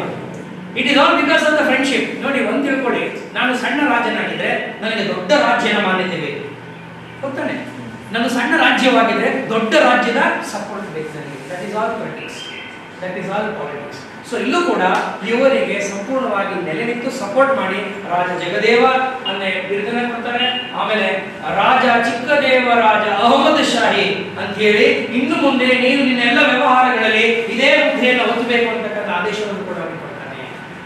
ಸೊ ಮೈಸೂರಿನ ಅರಸರು ಒಂದು ರೀತಿಯಲ್ಲಿ ಅವರು ಈ ಮುಘಲರ ಅರಸರ ಒಂದಿಗೆ ಸಂಬಂಧವನ್ನು ಬೆಳೆಸಿಕೊಳ್ಳೋದ್ರ ಮೂಲಕ ಅವರು ತಮ್ಮ ರಾಜ್ಯದಲ್ಲಿ ಹಲವಾರು ವಿಚಾರಗಳಿಗೆ ಈ ಒಂದು ಅರಸರ ಆದೇಶವನ್ನೇ ಕಾಯ್ತಾ ಇರೋದನ್ನು ಕೂಡ ನಾವು ಸ್ಪಷ್ಟಪಡಿಸಿಕೊಳ್ಳಬಹುದು. ಇದರ ಜೊತೆಯಲ್ಲಿ ಕೆಳದಿ ಬಹಳ ಸ್ಟ್ರಾಂಗ್ ಆಗ್ತಾ ಇದೆ. ಕೆಳದಿನಲ್ಲಿ ನಿಮಗೆ ಶಿವೋಪನಾಯಕ ಆಗ್ತಾ ಇದೆ. ಶಿವೋಪನಾಯಕ ಆದ್ಮೇಲೆ ಸ್ವಲ್ಪ ವೀಕ್ ಆಗುತ್ತೆ. ವೀಕ್ ಆಗ್ತಾ ಇದ್ದಂಗೆ ಸೋಮಶೇಖರ ನಾಯಕ ಬರ್ತಾನೆ. ಸೋಮಶೇಖರ ನಾಯಕನ ಹೆಂಡತಿ ರಾಣಿನೇ ಚೆನ್ನಮ್ಮ. ರಾಣಿ ಚೆನ್ನಮ್ಮ.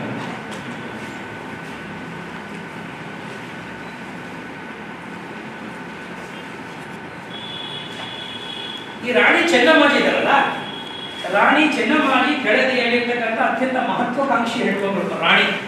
ಅವಳಿಗೆ ತನ್ನ ರಾಜ್ಯವನ್ನು ವಿಸ್ತಾರ ಮಾಡಬೇಕು ಅಂತ. ಕೆಳದಿ ಎಲ್ಲಿದೆ ಅಂತ ಹೇಳಿದ್ರೆ ಶಿವಮೊಗ್ಗ, ಇವತ್ತಿನ ಶಿವಮೊಗ್ಗ ಅಂತ ಹೇಳಿ. ಅವ್ರು ನೇರವಾಗಿ ಬರಬೇಕಾದ್ರೆ ನಮ್ಮ ಸಕಲೇಶ್ಪುರ, ಅಂಗಡಿ ಅಂದ್ರೆ ಚಿಕ್ಕಮಗಳೂರು ಭಾಗದಲ್ಲಿ ಇವತ್ತು ಹಾಸನ, ಅಂಗಡಿ, ಹಾಸನ, ಸಕಲೇಶ್ಪುರ, ಸಕ್ಕರೆಪಟ್ಟಣ ಈ ಕಡೆನೇ ಬಂದು ಇಲ್ಲಿ ಎಂಟರ್ ಆಗಬೇಕು, ಬೆಂಗಳೂರು ಎಂಟರ್ ಆಗಬೇಕು. ಈಗ ಬೆಂಗಳೂರು ಹೇಗಾದ್ರೂ ಮಾಡಿ ತಗೋಬೇಕಂತ ಪ್ರಯತ್ನ ಮಾಡ್ತಿದ್ದವರು ಕೂಡ ನಿಧಾನಕ್ಕೆ finally it has come to the control of the Mysuru. Bengaluru ಯಾವಾಗ ಮೈಸೂರನ್ನ ಕೈ ಸೇರ್ತು, ಮೈಸೂರು ಸಂಸ್ಥಾನ ಕೈ ಸೇರ್ತು, ಆವಾಗ ಹೊಟ್ಟೆ ಕಿಚ್ಚು ಪಟ್ಕೊಂಡು ಬಹಳ ಸಂಕಟ ಪಟ್ಕೊಂಡವರು ಕೆಳದಿಯವರು ಮತ್ತು ಇನ್ನೊಬ್ರು ಈ ಬಹಮನಿಯ ಕುತುಬ್ ಶಾಹಿಗಳು, ಅಂದ್ರೆ ಗೋಲ್ಕಂಡದ ಕುತುಬ್ ಶಾಹಿಗಳು.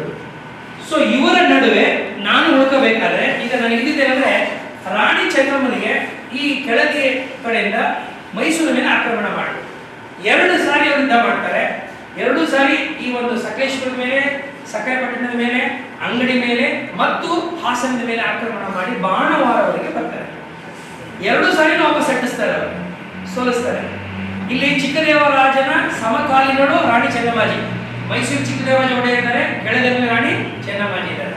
ನಿರಂತರ ವೈರತ್ವ, ನಿರಂತರ ಕಾಳಗ, ನಿರಂತರ ಒಂದು ಹೋರಾಟ ಇಬ್ಬರ ನಡುವೆ. ಆ ವೈಷಮ್ಯ ಬಹಳ ವರ್ಷಗಳ ಕಾಲ ನಡೆಯುತ್ತೆ. ಹಿಂದಿನಿಂದ ನಡೀತು. ಶಿವಪ್ಪ ನಾಯಕ ಇದ್ದಾಗ ಇಲ್ಲಿ ನಮ್ಮ ಕಂಠೀರವ ನರಸರಾಜ ಒಡೆಯರ್ ಇದ್ರು, ಅವರಿಬ್ಬರಿಗೂ ಆಗ್ತಾ ಇರಲಿಲ್ಲ. ಸೊ ಅವರು ಒಬ್ರಿಗೊಬ್ರು ಯುದ್ಧವನ್ನು ಮಾಡ್ತಾ ಇದ್ರು. ಅದೇ ರೀತಿ ಕಂಟಿನ್ಯೂ ಆಗುತ್ತೆ. ಚೆನ್ನಮ್ಮಾಜಿ ಇದ್ದಾಗ ಇಲ್ಲಿ ಚಿಕ್ಕದೇವರಾಜ ಒಡೆಯರ್, ಇವ್ರ ಕಾಲದಲ್ಲೂ ಕೂಡ ಇದೇ ರೀತಿಯಾದಂತಹ ವೈಷಮ್ಯ, ಇದೇ ರೀತಿಯಾದಂತಹ ಈ ಸೇಡು ಮತ್ತು ಹೋರಾಟಗಳು ನಡ್ಕೊಂಡು ಹೋಗುತ್ತೆ. ನಡ್ಕೊಂಡು ಹೋಗುವಾಗ ಬಾಣವರದಲ್ಲಿ ಒಂದು ಯುದ್ಧ ಆಗುತ್ತೆ. That was in 1682 ಬಾಣವರದಲ್ಲಿ. ಈ ಬಾಣವರದಲ್ಲಿ ಯುದ್ಧ ಆಗ್ಬೇಕಾದ್ರೆ ಮೈಸೂರಿನಲ್ಲಿ ಪ್ರಬಲವಾಗಿ ಬೆಳೀತಾ ಇರ್ತಕ್ಕಂಥ ಚಿಕ್ಕದೇವರಾಜ ಒಡೆಯರನ್ನ ಸಂಪೂರ್ಣವಾಗಿ ಮುಗಿಸ್ಬಿಡ್ಬೇಕು, ಸೋಲಿಸ್ಬಿಡ್ಬೇಕು. ನನ್ನೊಬ್ಬನ ಕೈಲಿ ಆಗ್ತಾ ಇಲ್ಲ, ಏನ್ ಮಾಡಬೇಕು ಅಂತೇಳಿ ಕೆಳದಿಯ ರಾಣಿ ಚೆನ್ನಮ್ಮಾಜಿ ಮತ್ತು ಮರಾಠರು, ಅಂದ್ರೆ ಅಷ್ಟೊತ್ತಿಗೆ ಶಿವಾಜಿ ತನ್ನ ಪ್ರಾಮುಖ್ಯತೆ ಮೈಸೂರು ಕಡೆ ಹೇಳಿದಲ್ಲ, ಬೆಂಗಳೂರು ಕಡೆ ಆಸಕ್ತಿ ಇರಲಿಲ್ಲ. ಅವನ ತಮ್ಮ ಏಕೋಜಿ ಅವನ ಆಚೆ ಹೊರಗಿದ್ದಾನೆ ತಂಜಾವೂರಿನಲ್ಲಿ. ಈಗ ಇನ್ನೊಬ್ಬ ಆಸಕ್ತಿ ಉಟ್ಕೊಂಡಿಲ್ಲ, ಅವನ ಮಗ ಸಂಭಾಜಿ. ಹೌದಾ? 3 ಜನ ಬರ್ತಾರಲ್ವಾ, ಶಿವಾಜಿ ತಮ್ಮ ಬಂದು ಏಕೋಜಿ, ಇವನ ಮಗ ಬಂದು ಸಂಭಾಜಿ, ಇವರ ಅಪ್ಪ ಶಹಾಜಿ. ಕನ್ಫ್ಯೂಸ್ ಮಾಡ್ಕೋಬೇಡಿ. ಸೊ ಈ ಶಿವಾಜಿ ಅಲ್ಲೇ ಉಳ್ಕೊತಾನೆ ಮಹಾರಾಷ್ಟ್ರದಲ್ಲಿ. ನಾನು ಆಗಲೇ ನಿಮಗೆ ಹೇಳಿಬಿಟ್ಟೆ. ಏಕೋಜಿಗೆ ಬೆಂಗಳೂರು ಇರೋಕ್ಕೆ ಇಷ್ಟ, ಆದ್ರೆ ಅಣ್ಣನ ಉಪಟಳ ಮತ್ತೆ ಈ ಕಡೆ ಚಿಕ್ಕದೇವರಾಜ ಒಡೆಯರ್ ವಯಸ್ಸಾಗ್ತಾ ಇದ್ದಾರೆ. ಹಂಗಾಗಿ ಎಲ್ಲೋಡುತ್ತಾರೆ, ತಂಜಾವೂರು ಬರ್ತಾರೆ. ಉಳ್ಕೊಳ್ಳೋದು ಯಾರು? ಸಂಭಾಜಿ. ಈ ಸಂಭಾಜಿ ಜೊತೆಲಿ ಕೆಳಗೆ ಏನ್ ಮಾಡ್ಕೊತಾರೆ, ಲಿಂಕ್ ಮಾಡ್ಕೊತಾರೆ. ಇಲ್ಲಿ ಮರಾಠ, ಇದ್ರ ಕೆಳಗಡೆ ಇನ್ನೊಬ್ಬ ಯಾರು? ಗೋಲ್ಕೊಂಡ. ಕುತುಬ್ ಶಾಹಿ, ಗೋಲ್ಕೊಂಡದ ಕುತುಬ್ ಶಾಹಿ, ಕೆಳದಿಯ ಚೆನ್ನಮ್ಮಾಜಿ ಮತ್ತು ಮರಾಠರ ಸಂಭಾಜಿ, ಇವರು 3 ಜನ ಸೇರ್ಕೊಂಡು ಒಕ್ಕೂಟ ಮಾಡ್ತಾರೆ. ಅವ್ರ ಉದ್ದೇಶ ಏನು? ಹೇಗಾದ್ರೂ ಮಾಡಿ ಚಿಕ್ಕದೇವರಾಯನನ್ನ ಸೆರೆಬಡಿಬೇಕು. ಸೆರೆಬಡಿದ್ರ ಮೂಲಕ ಈ ಮೈಸೂರು ಸಂಸ್ಥಾನವನ್ನ ತಮ್ಮ ಕಬ್ಜಾಗೆ ತಗೋಬೇಕು, ತಮ್ಮ ಕಕ್ಷೆಗೆ ತಗೋಬೇಕು ಅನ್ನೋ ಪ್ರಯತ್ನವನ್ನ ಮಾಡಿ ಅವರು ಸೈನ್ಯವನ್ನು ತೆಗೆದುಕೊಂಡು ಇದೇ ರಸ್ತೆಗೆ ಬರಬೇಕು. ಅವರು ಇದೇ ರಸ್ತೆಗೆ ಬಂದು ಬಾಣವಾರದಲ್ಲಿ ಯುದ್ಧ ಆಗುತ್ತೆ. ಬಾಣವಾರ ನಿಮಗೆ ಹಾಸನ ಜಿಲ್ಲೆ ಅರಸೀಕೆರೆ. ನಿಮಗೆ ಈ ಕಡೆ ಹೋಗುವಾಗ KN ಚನ್ನಪಟ್ಟಣ, ಅದಾದ ಮೇಲೆ ಅರಸೀಕೆರೆಗೆ ಹೋಗುವಾಗ ನಿಮಗೆ 2 ಊರು ಬರ್ತದೆ. ನೀವು ಜಾವಗಲ್ ಕೇಳಿದಿರಿ, ಜಾವಗಲ್ ಶ್ರೀನಾಥೂರು, ಜಾವಗಲ್ಲು ಅಲ್ಲಿಂದ ನೆಕ್ಸ್ಟ್ ಗಂಡಿಸಿ ಆದಮೇಲೆ ಅರಸೀಕೆರೆ ಹೋಗುವಾಗ ಬಾಣವಾರ ಅಲ್ಲಿ ಒಂದು, ಅಲ್ಲಿಂದ ಮುಂದಕ್ಕೆ ಹೋದ್ರೆ ನಿಮಗೆ ಕಡೂರು, ಬೀರೂರು, ಚಿಕ್ಕಮಗಳೂರು ಎಲ್ಲ ಕಂಟಿನ್ಯೂ ಆಗಿಬಿಡ್ತದೆ. ಸೊ ಈ ಭಾಗ, ಈ ಜಾಗಕ್ಕೆ ನಿಮಗೆ ಗೊತ್ತಿರಬೇಕು. ಈ ಭಾಗದಲ್ಲಿ ಒಂದು ಯುದ್ಧ ಆಗುತ್ತೆ. ಆ ಯುದ್ಧ ಆದಾಗ ಆ ಯುದ್ಧದಲ್ಲಿ ಸಂಪೂರ್ಣವಾಗಿ ಅಲ್ಲಿ ಅವ್ರ ಕಡೆಯಿಂದ ಚೆನ್ನಮ್ಮಾಜಿ ಏನು ಬರೋದಿಲ್ಲ, ಚೆನ್ನಮ್ಮಾಜಿಯ ಪರವಾಗಿ ಕೆಳದಿಯ ಒಂದು ನಾಯಕತ್ವವನ್ನು ವಹಿಸಿದವರು 2 ಬರ್ತಾರೆ. ಈ ಶ್ರೀರಂಗನ ಸಾಮಾನ್ಯ ಕೋದಂಡರಾಮ ಅಂತ ಬರ್ತಾರೆ ಅವನು. ಅದಕ್ಕಿಂತ ಮುಖ್ಯವಾಗಿ ಅವರ ಸೈನ್ಯವನ್ನು ಮುನ್ನಡೆಸ್ತಾ ಇದ್ದವನು ಕಾಸರಗೋಡಿನ ತಿಮ್ಮಣ್ಣ ನಾಯಕ. ಕಾಸರಗೋಡಿನ ತಿಮ್ಮಣ್ಣ ನಾಯಕ ಮತ್ತು ಈ ತರೀಕೆರೆ ಒಬ್ಬ ನಾಯಕ ಇರ್ತಾರೆ, ಸಬನೀಸ್ ಕೃಷ್ಣಪ್ಪಯ್ಯ ಮತ್ತು ಕಾಸರಗೋಡಿನ ತಿಮ್ಮಣ್ಣ ನಾಯಕ. ಇವರ ನಾಯಕತ್ವದಲ್ಲಿ ಆ ಸೈನ್ಯ ಒಕ್ಕೂಟ ಬರ್ತಾರೆ. ಅವರಿಬ್ರು ಸೇರ್ಕೊಂಡಿದ್ದಾರೆ. ಮರಾಠರ ಬಾರಿಗೆ ಸಂಭಾಜಿ ಮರಾಠ ಸೈನ್ಯ ಮತ್ತು ಆ ಕಡೆ ಇದ್ದಾರೆ. ಈ ಚಿಕ್ಕದೇವರಾಜನ ಸೈನ್ಯದಲ್ಲಿ ಮೈಸೂರಿನ ಸೈನ್ಯದ ಒಂದು ನಾಯಕತ್ವವನ್ನು ವಹಿಸಿದವರು ಆಗ ನಿಮಗೆ ದೊಡ್ಡಯ್ಯ ಮತ್ತು ಕುಮಾರಯ್ಯ, ವಿಶೇಷವಾಗಿ ಕುಮಾರಯ್ಯ ವಹಿಸ್ತಾರೆ. ಕುಮಾರಯ್ಯ ವಹಿಸಿ ಆ ಒಂದು ಯುದ್ಧದಲ್ಲಿ ಒಂದು ಬಹಳ ಭೀಕರವಾದಂತಹ ಕಾಳಗ ನಡೆದು ಈ ಒಕ್ಕೂಟದ ಸೈನ್ಯವನ್ನು ಸಂಪೂರ್ಣವಾಗಿ ಮೈಸೂರಿನ ಅರಸರು ಸೋಲಿಸ್ತಾರೆ. ಮೈಸೂರಿನ ಅರಸರು ಸೋಲಿಸಿದಂತ ಈ ಸೈನ್ಯ ನಂತರ ಅವರಿಂದ ಕಾಲ್ಕಿತ್ ಹೋದಾಗ ಈಗ ಅವರಿಗೆ ಬಾಣವಾರ ಸಿಗುತ್ತೆ, ವಸ್ತಾರೆ ಸಿಗುತ್ತೆ, ಚಿಕ್ಕಮಗಳೂರು ಸಿಗುತ್ತೆ, ಸಕ್ರಾಯಪಟ್ಟಣ, ಸಕಲೇಶ್ಪುರ, ಇವತ್ತೇನು ಚಿಕ್ಕಮಗಳೂರಿನ ಆಸುಪಾಸು ಹಾಸನ ಎಲ್ಲ ಹೇಳ್ತಾ ಇದೀವಲ್ಲ, ಇವೆಲ್ಲವೂ ಕೂಡ ಚಿಕ್ಕಮಗಳೂರು ಈ ಶಿವಮೊಗ್ಗಕ್ಕೆ ಸೇರಿದಂಗಿದೆ. ಅವೆಲ್ಲ ಭಾಗ ಮೈಸೂರು ಸೇರ್ತವೆ. ನೆನ್ಪಿಟ್ಕೊಳ್ಳಿ, ನಾವು ಏನೇ ಮೈಸೂರು ಶುರು ಮಾಡಿದಾಗ 30 ಗ್ರಾಮಗಳಲ್ಲಿ ರಾಜ ಒಡೆಯರ್ ಶುರು ಮಾಡಬೇಕು. ಬರೀ 30 ಗ್ರಾಮ ಇಲ್ಲೇ ಇದ್ದು ನಾವೆಲ್ಲ ಎಳಂದೂರು, ಉಮ್ಮತ್ತೂರು, ಹೀಗೆ ಎನ್ಕೊಂಡು ತಲಗಾಡು, ಅಕ್ಕಿಯಪಾಡುವರೆಗೆ ಹೋಗಿದ್ದು. ಅಕ್ಕಿಯಪಾಡು ಹಾಸನ KR ಪೇಟೆನ ಮುಂದೆ. ಈಗ ಸ್ವಲ್ಪ ವಿಸ್ತಾರ ಆಗ್ತಾ ಇದೆ, ಅಂದ್ರೆ ಸಾಮ್ರಾಜ್ಯ ದೊಡ್ಡದಾಗ್ತಾ ಇದೆ. ಮತ್ತೆ ಆಗ ಸತ್ಯಮಂಗಲವರೆಗೂ ನಾವು ಸೌತಲ್ಲಿ ಇದ್ದ, ಅಲ್ಲಿವರೆಗೂ ಹೊಸೂರವರೆಗೆ ಹೋಗಿದ್ದ ಕಟ್ಟಿದ ನರಸರಾಜ ಒಡೆಯರ್ ಕಾಲದಲ್ಲಿ ಅಲ್ವಾ. ಈಗ ಹೊಸೂರಿನ ಆಚೆಗೆ ಹೋಗ್ತಾ ಇದ್ದೀರಿ, ಸೇಲಂ ಹೋಗ್ತೀರಿ, ಕೊಯಂಬತ್ತೂರು, ಸೇಲಂ, ಅಲ್ಲಿಗೆ ನೀವು ಚಿಕ್ಕದೇವರಾಜ ಒಡೆಯರು ತಮ್ಮ ಸೈನ್ಯವನ್ನ ವಿಸ್ತರಿಸ್ತಾರೆ. ಅದು ಬಿಟ್ರೆ ನೆಕ್ಸ್ಟ್ ಉತ್ತರದಲ್ಲಿ ಆಂಧ್ರ ಪ್ರದೇಶದ ಅನಂತಪುರದವರೆಗೂ ಕೂಡ ಸಾಮ್ರಾಜ್ಯ ವಿಸ್ತಾರ ಮಾಡ್ತಾರೆ. ಈಗ ಅನಂತಪುರಕ್ಕೆ ಹೋಗಿ ಸಹಾಯ ಮಾಡೋರು ಕಾಸಿಂ ಖಾನ್. ಯಾಕೆಂದ್ರೆ ಬೆಂಗಳೂರಿಗೆ ಎಂಟರ್ ಆಗ್ಬಿಟ್ರು. ಈಗ ಬೆಂಗಳೂರಿಗೆ ಎಂಟರ್ ಆಗ್ತಾ ಇದ್ದಂಗೆ ಕೆಂಗೇರಿ, ತ್ಯಾಮಗೊಂಡು, ಚಿಕ್ಕನಾಯಕನಲ್ಲಿ ನಮಗೆ ಸೇರ್ಬಿಡ್ತು. ಇದು ಸೇರ್ತಾ ಇದ್ದಂಗೆ entire Bangalore became A property, became A province in the territory of Mysuru. ಈಗ ತುಮಕೂರು ದಾಟ್ತಾರೆ. ತುಮಕೂರು ದಾಟಿ ಮುಂದೆ ಹೋಗುವಾಗ ನಿಮಗೆ ಇವತ್ತು ಏನು ಚಿಕ್ಕಬಳ್ಳಾಪುರ ಅಂತ ಕರಿತೀರಿ, ಹಿಂದೂಪುರ, ಅನಂತಪುರ ಅಂತ ಕರಿತೀರಿ, ಇವೆಲ್ಲವೂ ಕೂಡ ಇವತ್ತು ಕರ್ನಾಟಕದ ಬಾರ್ಡರ್ಗಳು. ಅಲ್ಲಿವರೆಗೂ ಮೈಸೂರು ಅರಸರು ತಮ್ಮ ರಾಜ್ಯವನ್ನ ವಿಸ್ತಾರ ಮಾಡ್ತಾರೆ. ಅನಂತಪುರವರೆಗೂ ಇವರು ತಮ್ಮ ರಾಜ್ಯವನ್ನು ವಿಸ್ತಾರ ಮಾಡಲಿಕ್ಕೆ ಸಾಧ್ಯವಾಗುತ್ತೆ. ಇವರಿಗೆ ಸಹಾಯಕರಾಗಿ ನಿಂತವರು ಮೊಘಲರಿಗೆ ಕಾಸಿಂ ಖಾನ್.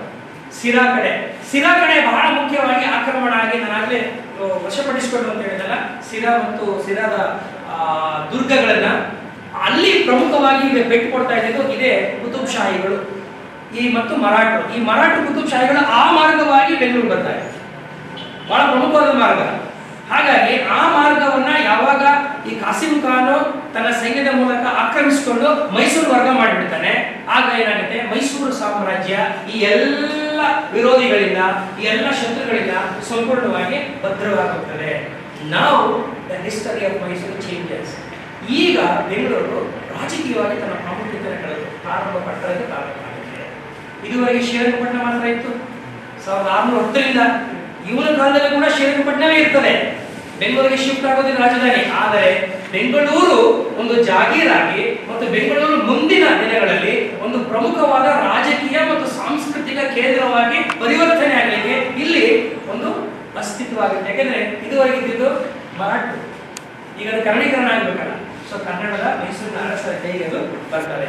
ಸೊ ಹೀಗೆ ಒಂದು ಕಡೆ ಔರಂಗಜೇಬನ ಸಹಾಯವನ್ನ ಪಡೆದುಕೊಂಡು ಈ ಎಲ್ಲ ಶತ್ರುಗಳನ್ನ ಸದೆಬಡಿಯುವ ಮೂಲಕ ತಾನು ಒಬ್ಬ ಅತ್ಯಂತ ಪ್ರಮುಖ ಪರಾಕ್ರಮಶಾಲಿ ಅನ್ನೋದನ್ನ ಅವನು ಪ್ರೂವ್ ಮಾಡ್ತಾನೆ. ಸೊ ಈ ದೃಷ್ಟಿಯಿಂದ ಚಿಕ್ಕದೇವರಾಜ ಒಡೆಯರ್ ಒಬ್ಬ ಸಮರ್ಥ ನಾಯಕನಾಗಿದ್ದ, ಸೇನಾಪಟುವಾಗಿದ್ದ, ಆ ಮೂಲಕವಾಗಿ ಸೈನ್ಯವನ್ನು ಸಂಘಟಿಸಿ ಮತ್ತು ರಾಜಕೀಯ ಚಾತುರ್ಯವನ್ನ ಸಂದರ್ಭದಲ್ಲಿ ಸಮಯಕ್ಕೆ ಸಂದರ್ಭಕ್ಕೆ ತಕ್ಕ ಹಾಗೆ ಆತ ತನ್ನ ಚಾತುರ್ಯವನ್ನು ತೋರ್ಪಡಿಸುವ ಮೂಲಕ ರಾಜ್ಯವನ್ನ ಹಿಗ್ಗಿಸ್ತಾನೆ, ಸಂಸ್ಥಾನವನ್ನ ಕಟ್ಟುತ್ತಾನೆ. ಆ ಮೂಲಕವಾಗಿ ತನ್ನ ಎಲ್ಲ ಶತ್ರುಗಳಿಗೆ ಒಂದು ಮೆಸೇಜ್ ಅನ್ನು ಕೊಡ್ತಾನೆ. ಇಷ್ಟಾದ್ರೂ ಕೂಡ ಚೆನ್ನಮ್ಮಾಜಿ ನಂತರವೂ ಕೂಡ ಬಿಡುವುದಿಲ್ಲ, ಬಹಳ ಪ್ರಯತ್ನ ಮಾಡ್ತಾರೆ. ನಿರಂತರವಾಗಿ ಈ ಬಾಣವರ ಯುದ್ಧ ಆದಮೇಲೆ ಕೂಡ ಕೆಳದಿಯವರು ಆಕ್ರಮಣ ಮಾಡ್ತಾನೆ ಇರ್ತಾರೆ. ಅದನ್ನ ಒಂದಷ್ಟು ಸಂಧಾನಗಳು ಕೂಡ ನಡೆಯುತ್ತೆ, ಅದು ಯಾವ ಯಶಸ್ವಿ ಆಗೋದಿಲ್ಲ. ಕೊನೆಗೆ 1700 1700ರಲ್ಲಿ ಇವ್ರ ಕಡೆ ಒಬ್ಬ ಲಂಚಪ್ರಿಯ ಅಂತಕ್ಕಂಥ ಇವ್ರನ್ನ ಕಳಿಸ್ಬಿಟ್ಟು ಎರಡೂ ಮನೆತನಗಳ ನಡುವೆ ಒಂದು ಸಂಧಾನ ಆಗುತ್ತೆ, ಶಾಂತಿ ಸಂಧಾನ. ನಮ್ಮಲ್ಲೇ ಹೋರಾಟ, ಹೊಡೆದಾಟ, ಕಚ್ಚಾಟಗಳು ಬೇಡ, ಸಾಕಷ್ಟು ಕಳ್ಕೊಂಡ್ಬಿಟ್ಟಿದೀವಿ, ನಾವು ಕಚ್ಚಾಟದ ಮೂಲಕ ಬೇರೆಯವ್ರಿಗೆ ಅನುಕೂಲ ಆಗ್ತದೆ ಎನ್ನುವ ಜ್ಞಾನೋದಯ ಅವ್ರಿಗೆ ಆಮೇಲೆ ಆಗುತ್ತೆ. ಶಾಂತಿ ಸಂಧಾನ ಮಾಡ್ಕೋತಾರೆ. 1700 ನಂತರ ಕೆಳದಿ ಮತ್ತು ಮೈಸೂರಿನ ಅರಸರುಗಳು ಸ್ವಲ್ಪ ನಿಶ್ಚಿಂತೆಯಿಂದ ಇರ್ತಾರೆ. ಬಟ್ ಆದ್ರೆ ಚಿಕ್ಕದೇವರಾಜ ಒಡೆಯರ್ ಆದ್ಮೇಲೆ ನಿಮ್ಗೆ ಗೊತ್ತು, ಮತ್ತೆ ಮೈಸೂರು ಅರಸರು ಸಂಪೂರ್ಣವಾಗಿ ನೆಲ ಕಚ್ತಾರೆ. ಎಲ್ಲ ವೀಕ್ ದುರ್ಬಲ ರಾಜ್ಯಗಳು ಬರ್ತಾರೆ. ಮೈಸೂರು ಸಾಮ್ರಾಜ್ಯ ನೆಲಕಚ್ಚಿ ಪ್ರಾರಂಭ ಆಗುತ್ತೆ. ಆಗ ಆ ಸಂದರ್ಭದಲ್ಲಿ ಪ್ರವರ್ಧಮಾನಕ್ಕೆ ಬರ್ತಕ್ಕಂಥವ್ರು ದಳವಾಯಿಗಳು. ಈ ದಳವಾಯಿಗಳು ಬಹಳ ಏನೋ ಅತ್ಯಂತ ಡಿಕ್ಟೇಟರ್ಸ್ ಗಳ ಸರ್ವಾಧಿಕಾರಿಗಳ ತರ ಅವರು ಯಾವಾಗ ಅವರು ಆಕ್ರಮಣ ಮಾಡೋದು, ಸರ್ವಾಧಿಕಾರಿಗಳ ನಡ್ಕೊಳ್ಳೋಕೆ ಶುರು ಮಾಡ್ತಾರೆ. ಆಗ ಉಟ್ಕೊಳ್ಳೋರೆ ಹೈದರ ಬೆಳವಣಿಗೆಗೆ ನಮ್ಮ ಮೈಸೂರು ಅರಸರ ದುರ್ಬಲ ರಾಜಕಾರಣ ಮತ್ತು ನಂತರ ನಡೆದಂತ ಈ ದಳವಾಯಿಗಳ ಸರ್ವಾಧಿಕಾರವೇ ಕಾರಣವಾಗಿದ್ದು ಅಲ್ಲೊಬ್ಬ ಹೈದರ್ ಹುಟ್ಕೋತಾನೆ. ಹೈದರು ಮತ್ತು ಅವರ ಮಗ 40 ವರ್ಷಗಳ ಕಾಲ ನಡೆಸ್ತಾರೆ. 1799ಕ್ಕೆ ಸಂಪೂರ್ಣವಾಗಿ ಬ್ರಿಟಿಷರ್ ದಿಸ್ ಇಸ್ ಫ್ರಮ್ ಮೈಸೂರು. ಅರ್ಥ ಆಗ್ತಾ ಇದೆಯಾ? ಆಮೇಲೆ ಅದು ಕಂಟಿನ್ಯೂ ಆಗುತ್ತೆ, ಅಲ್ಲಿ ಬೇಡ ನಿಲ್ಸ್ಕೊಳ್ಳಿ. 1799 ಯಾಕೆಂದ್ರೆ that was the 4th Anglo Mysuru ಹೊರಗೆ ಟಿಪ್ಪು ಸುಲ್ತಾನ್ ಸತ್ತೋಗ್ತಾರೆ. ಈ ಮಧ್ಯದಲ್ಲಿ ಮೈಸೂರು ಅರಸರು ಇರ್ತಾರೆ. ನಮ್ಮ ಕೈಸಿರ್ತಾರೆ. ಅದೇ ಸಂದರ್ಭದಲ್ಲಿ ಮುಮ್ಮಡಿ ಕೃಷ್ಣರಾಜ ಒಡೆಯರ್ ಇರ್ತಾರೆ. ಈಗೇನೋ ಮುಮ್ಮಡಿ ಕೃಷ್ಣರಾಜ ಒಡೆಯರ್ ಅಂತ ಮುಂದೆ ನೀವು ಮಾತಾಡ್ತೀರಿ. ಮುಮ್ಮಡಿ ಕೃಷ್ಣರಾಜ ಒಡೆಯರು ಸಣ್ಣ ಹುಡುಗ, ಅವ್ರು ಸತ್ತ ನಂತರ ಅವ್ರನ್ನ ಅಜಾಡ್ ಮಾಡ್ತಾರೆ. ಅವರು 30 ವರ್ಷ ಆಳ್ವಿಕೆ ಮಾಡುವಾಗ ಮತ್ತೆ ಪ್ರಾಬ್ಲಮ್ ಆಗುತ್ತೆ. 1831ಕ್ಕೆ ಇಲ್ಲ ನೀವು ಮಾಡಕ್ಕೆ ಯೋಗ್ಯ ಇರಲ್ಲ, ಅಸಮರ್ಥರು ಅಂತೇಳಿ ಬ್ರಿಟಿಷರು ತೀರ್ಮಾನ ಮಾಡ್ತಾರೆ. ತೀರ್ಮಾನ ಮಾಡ್ತಂದು ಕಮಿಷನರ್ಸ್ ಆಳ್ವಿಕೆ ತರ 1831ರಿಂದ 1881ವರೆಗೆ 50 ವರ್ಷಗಳ ಕಾಲ ನಿರಂತರವಾಗಿ ಮೈಸೂರು ರಾಜ್ಯ ಕಮಿಷನರ್ಗಳ ನೇರ ಆಳ್ವಿಕೆಗೆ ಒಳಪಟ್ಟಿರುತ್ತದೆ. ಅದಾದ್ಮೇಲೆ 50 ವರ್ಷಗಳ ಕಾಲ ಹೆಂಗಾದ್ರೂ ಮಾಡಿ ನಾವು ರಾಜ್ಯವನ್ನು ಪಡ್ಕೊಳ್ಳೇಬೇಕು ಅಂತ ಹೇಳಿ ಮುಮ್ಮಡಿ ಕೃಷ್ಣರಾಜ ಒಡೆಯರು ಅವರು ಮತ್ತು ಅವರ ಲಕ್ಷ್ಮೀ ಅಮ್ಮಣಿಯವರು ಎಷ್ಟು ಹೋರಾಟವನ್ನ ಮಾಡಿ ರಾಜಕೀಯ ನೆಗೋಷಿಯೇಷನ್ಸ್ ಎಲ್ಲ ಮಾಡಿ ಡೆಲ್ಲಿ ಲಂಡನ್ಗೆಲ್ಲ ಹೋಗಿ ಸಂಸತ್ತಲ್ಲೆಲ್ಲ ಇವರು ಸಮಸ್ಯೆಗಳೆಲ್ಲ ಎತ್ಕೊಂಡು ಕೊನೆಗೆ 1881ರಲ್ಲಿ ವಾಪಸ್ ಕೊಟ್ಟ ಕೂಡ ಇವರೇ ಇರ್ತಾರೆ. ಮುಮ್ಮಡಿ ಕೃಷ್ಣರಾಜ ಒಡೆಯರೇ ಇರ್ತಾರೆ. That is period of rendition 1881. ಆಮೇಲೆ 1881 1947 ವರೆಗೂ ಮೈಸೂರು ಅರಸರು ಕಂಟಿನ್ಯೂ ಮಾಡ್ತಾರೆ. ಆಗ ನೆನೆಸಿದವರು ಒಬ್ಬರು ನಾಲ್ವಡಿ ಕೃಷ್ಣರಾಜ ಒಡೆಯರು 20ನೇ ಶತಮಾನದ ಪ್ರಾರಂಭದಲ್ಲಿ. ಅದು ನಿಮಗೆ ಈ ವರ್ಷ ಎಲ್ಲ ಕನೆಕ್ಟ್ ಮಾಡಿಬಿಡ್ತಾರೆ ನಿಮಗೆ. ಆಮೇಲೆ ಎಲ್ಲಿ ಹೋಯ್ತು ಇದಕ್ಕಿದ್ದಂಗೆ ಮಾಯ ಆಗಬೇಕು ಮೈಸೂರು ಅನ್ಕೋಬಾರ್ದು ನೀವು. ಸೊ 1947ರಲ್ಲಿ ಕೊನೆಗೆ ಜಯಚಾಮರಾಜ ಒಡೆಯರು ಇಟ್ಕೊಂಡು ಆಗ ನಮ್ಮ ಮೈಸೂರು ಅರಸರೇ ಮೊದಲನೇ ಬಾರಿಗೆ ಇಡೀ ಭಾರತ ಸ್ವತಂತ್ರ ಆದಾಗ ಮೈಸೂರು ಅರಸರು ಇಡೀ ದೇಶದಲ್ಲೇ ಮೊಟ್ಟ ಮೊದಲ ರಾಜ್ಯಗಳು ನಾವು ಭಾರತದ ಒಕ್ಕೂಟಕ್ಕೆ ಸೇರ್ಕೊತೀವಿ ಅಂತ ಹೇಳಿದ್ರು. ಸೇರ್ಕೊತಾರೆ. ಸೇರ್ಕೊಂಡು ಮೈಸೂರು ಅರಸರು ನಮ್ಮ ಕರ್ನಾಟಕದ ಮೊದಲನೇ ಗವರ್ನರ್ ಕೂಡ ಆಗ್ತಾರೆ, ರಾಜ್ಯಪಾಲ ಕೂಡ ಆಗ್ತಾರೆ. ಇದನ್ನು ತಿಳಿಸ್ಕೊಳ್ಳಿ.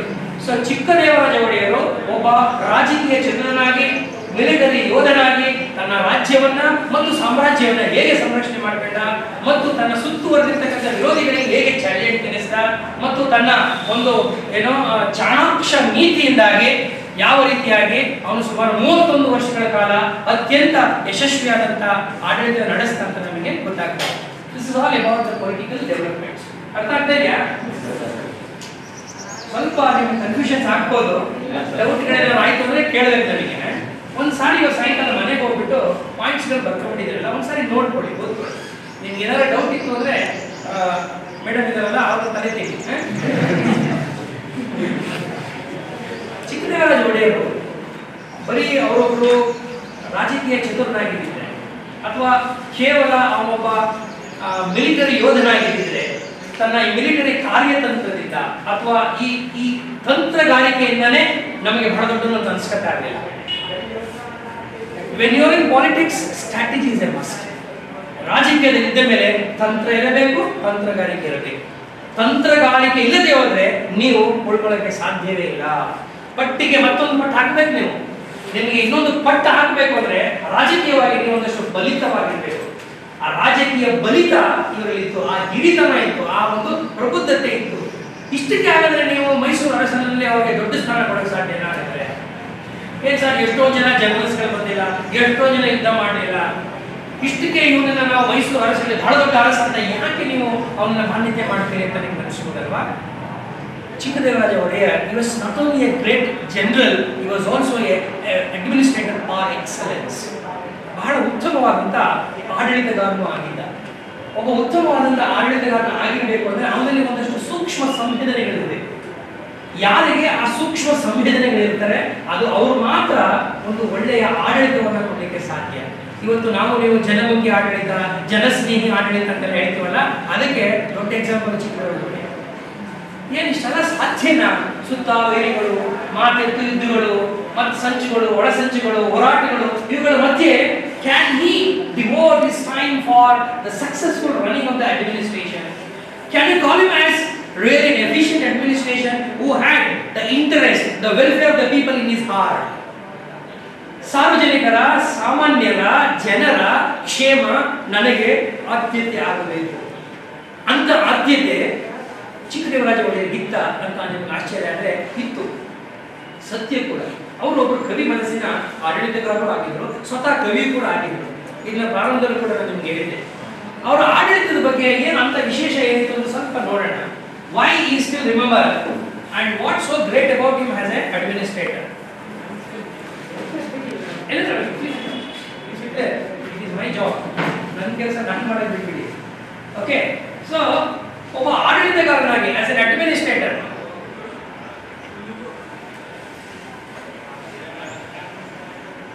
ಒಬ್ಬ ಸಮರ್ಥವಾದಂತಹ ಸಾಧ್ಯವಾಯಿತು. 31 ವರ್ಷ ಆಡಳಿತ ಮಾಡೋದು ಸುಲಭ ಅಲ್ಲ. ಆಮೇಲೆ ಆಡಳಿತ ಮಾಡಬೇಕಾದ್ರೆ ನಿಮಗೆ ಸಂಪೂರ್ಣವಾದ ಜ್ಞಾನ ಇರಬೇಕು. ಸಂಪೂರ್ಣವಾದ ಜ್ಞಾನ ಇಲ್ಲದೆ ಹೋದ್ರೆ ಮತ್ತು ಆಡಳಿತ ಆದೇಶಗಳು ಕೊಡೋದು ಈಸಿ, ಆದರೆ ಕೆಲಸ ಮಾಡಿಸೋದಿದೆಯಲ್ಲ. Giving orders is always easy, but extracting work from subordinates it is always difficult. But ಇತಿಹಾಸದಲ್ಲಿ ಆ ಸಮಸ್ಯೆ ಆಗಲಿಲ್ಲ. ಯಾಕೆಂದ್ರೆ ರಾಜ ಪ್ರತ್ಯಕ್ಷ ದೇವತ, ನಮಗೆ ರಾಜ ನಮಗೆ ಅಂತಿಮ ಪರಮೋಚ್ಚವಾದದ್ದು. ಸೊ ರಾಜ ಏನ್ ಕೇಳ್ತಾನೆ, ಏನ್ ಹೇಳ್ತಾನೆ ಅದನ್ನ ಮಾಡಬೇಕು, ನಿರ್ವಹಿಸ್ತಾ ಇದ್ರು. ನಮ್ಮ ಜನ ನಿಮ್ಗೆ ನೆನ್ನೆ ಕೂಡ ಹೇಳ್ತಾರೆ, ನಾವು ಸ್ವಾಮಿ ನಿಷ್ಠರು ವಿನಃ ವಸ್ತುನಿಷ್ಠ ಆಗಲಿಲ್ಲ ಅಂತ. ಆ ಸ್ವಾಮಿ ನಿಷ್ಠತೆ ಬರಗಾಲದಲ್ಲೂ ಬಂದ್ಬಿಡ್ತು, ಅದೇ ತಪ್ಪಾಗಿದೆ. Why history has been most of the time either abused or misused? It is because we have been more loyal to the kings and queens rather than history. ರಾಜ ರಾಣಿಯರಿಗೆ ನಾವು ಹೆಚ್ಚು ನಿಷ್ಠರಾಗಿದ್ದು ವಿನಃ ಇತಿಹಾಸಕ್ಕೆ, ಚರಿತ್ರೆಗೆ ನಾವು ನಿಷ್ಠರಾಗಿರಲಿಲ್ಲ. ಚರಿತ್ರೆಗೆ ನಿಷ್ಠರಾಗಿದ್ದರೆ ನಾವು ಬರೀತಕ್ಕಂಥ ದಾಖಲೆ ಮಾಡ್ತಕ್ಕಂಥ ಎಲ್ಲವೂ ಕೂಡ ವಸ್ತುನಿಷ್ಠವಾಗಿ ಇರ್ತಾ ಇತ್ತು. ಅದು ಹಲವಾರು ಬರಹಗಾರರು, ಚರಿತ್ರಕಾರರು ತಪ್ಪು ಮಾಡಿಬಿಟ್ಟಿದ್ದಾರೆ. ಆ ತಪ್ಪನ್ನು ನಾವು ಮತ್ತೆ ಮಾಡೋದು ಬೇಡ. ಸೊ ಆಡಳಿತಗಾರನಾಗಿ ಆಸ್ ಅನ್ ಅಡ್ಮಿನಿಸ್ಟ್ರೇಟರ್ ಏನ್ ಮಾಡ್ದ? One of the important developments what you will find with this man is about the establishment of Athara Kacheri. ಕೇಳಿದ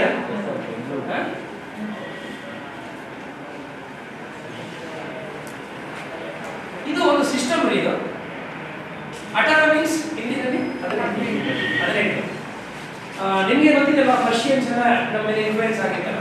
ಈಗ ನೆಕ್ಸ್ಟ್ ಇವ್ರು ಆದ್ಮೇಲೆ ಕೂಡ ಇವರು ಬಂದ್ಬಿಡ್ತಾರೆ. ಯಾರು ಹೈದರ್ ಮೊದಲನೇ ಬಂದಾಗ ಪರ್ಷಿಯನ್ ಆಕ್ರಮಣ ಮತ್ತು ಈಗಾಗಲೇ ಇವರೆಲ್ಲ ಇದ್ರಲ್ಲ, ಮೊಘಲರ ಆಳ್ವಿಕೆಯಲ್ಲಿ ಹೆಚ್ಚು ಒಂದು ಪ್ರಭಾವ ಬೀರಿದ್ದು ಪರ್ಷಿಯನ್.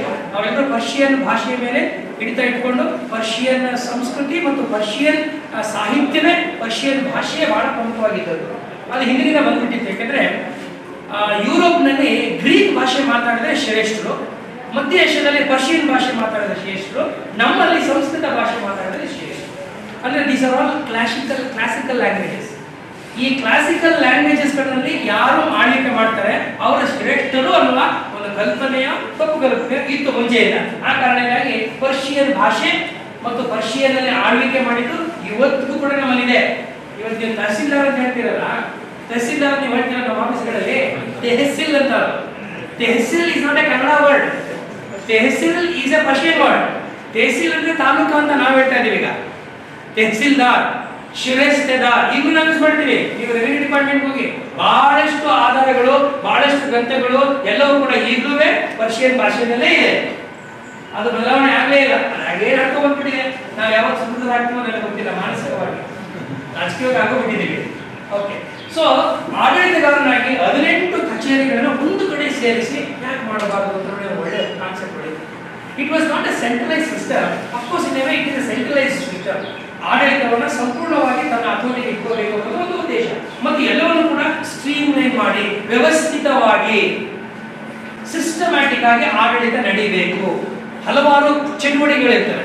ಒಂದು ರಾಜ್ಯ ಅಂತಂದ ಮೇಲೆ ಹಲವಾರು ಚಟುವಟಿಕೆಗಳು, ರಾಜಕೀಯ ಚಟುವಟಿಕೆಗಳಿರುತ್ತೆ, ಆರ್ಥಿಕ ಚಟುವಟಿಕೆಗಳಿರ್ತವೆ ಮತ್ತು ಬೇರೆ ಬೇರೆ ಚಟುವಟಿಕೆಗಳೆಲ್ಲವನ್ನು ಕೂಡ ಒಂದು ಅಧಿಕೃತವಾಗಿ ಸ್ಟ್ರೀಮ್ಲೈನ್ ಮಾಡಿ ಅದನ್ನ ಒಂದು ರೂಪಕ್ಕೆ ತಂದು ಸಿಸ್ಟಮಟೈಸ್ ಮಾಡ್ತಕ್ಕಂಥ ಕೆಲಸವನ್ನ ಈ ಅಠಾರ ಕಚೇರಿ ಇರ್ತಕ್ಕಂಥ ಕಾನ್ಸೆಪ್ಟ್, ಆ ಪರಿಕಲ್ಪನೆ ಫಸ್ಟ್ ಟೈಮ್ ಅದು ಆಗ್ತಕ್ಕಂಥದ್ದು ಬಹಳ ವಿಶೇಷ ಅನಿಸುತ್ತೆ. ಇದು ಈ ಕಾನ್ಸೆಪ್ಟ್ ಎಷ್ಟು ಪ್ರಮುಖವಾಗಿದೆ ಅಂತಂದ್ರೆ, ಈ ಕಾನ್ಸೆಪ್ಟ್ ಆಧಾರದ ಮೇಲೆ ಮೈಸೂರಿನಲ್ಲಿ ನೀವು DC ಆಫೀಸ್ ನೋಡಿದ್ದೀರಾ, ಅದನ್ನ ಹಿಂದೆ ಅಠಾರ ಕಚೇರಿ ಅಂತಲೇ ಕರೀತಾರೆ.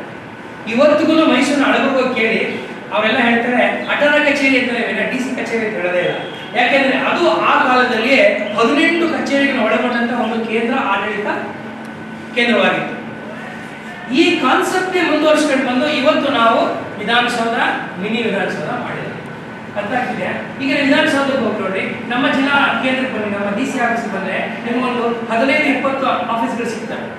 ಅಂದ್ರೆ ಒಬ್ಬ ರೈತ, ಒಬ್ಬ ಬಡವ, ಒಬ್ಬ ಶ್ರೀಸಾಮಾನ್ಯ ತನ್ನ ಸರ್ಕಾರದ ಕೆಲಸ ಕಾರ್ಯಗಳಿಗಾಗಿ 10 ಇಲಾಖೆಗಳಿಗೆ ಅಲೆದಾಡಬಾರದು. ಒಂದೇ ಕಡೆ ಒಂದೇ ಸೂರಿನಡಿ ನನ್ನ ಎಲ್ಲ ಸಮಸ್ಯೆಗಳಿಗೆ ಪರಿಹಾರವನ್ನು ತಂದು ಕೊಡುವಂತ ಕಾನ್ಸೆಪ್ಟ್ ಅರ್ಥ ಆಗ್ತಾ ಇದೆಯಾ?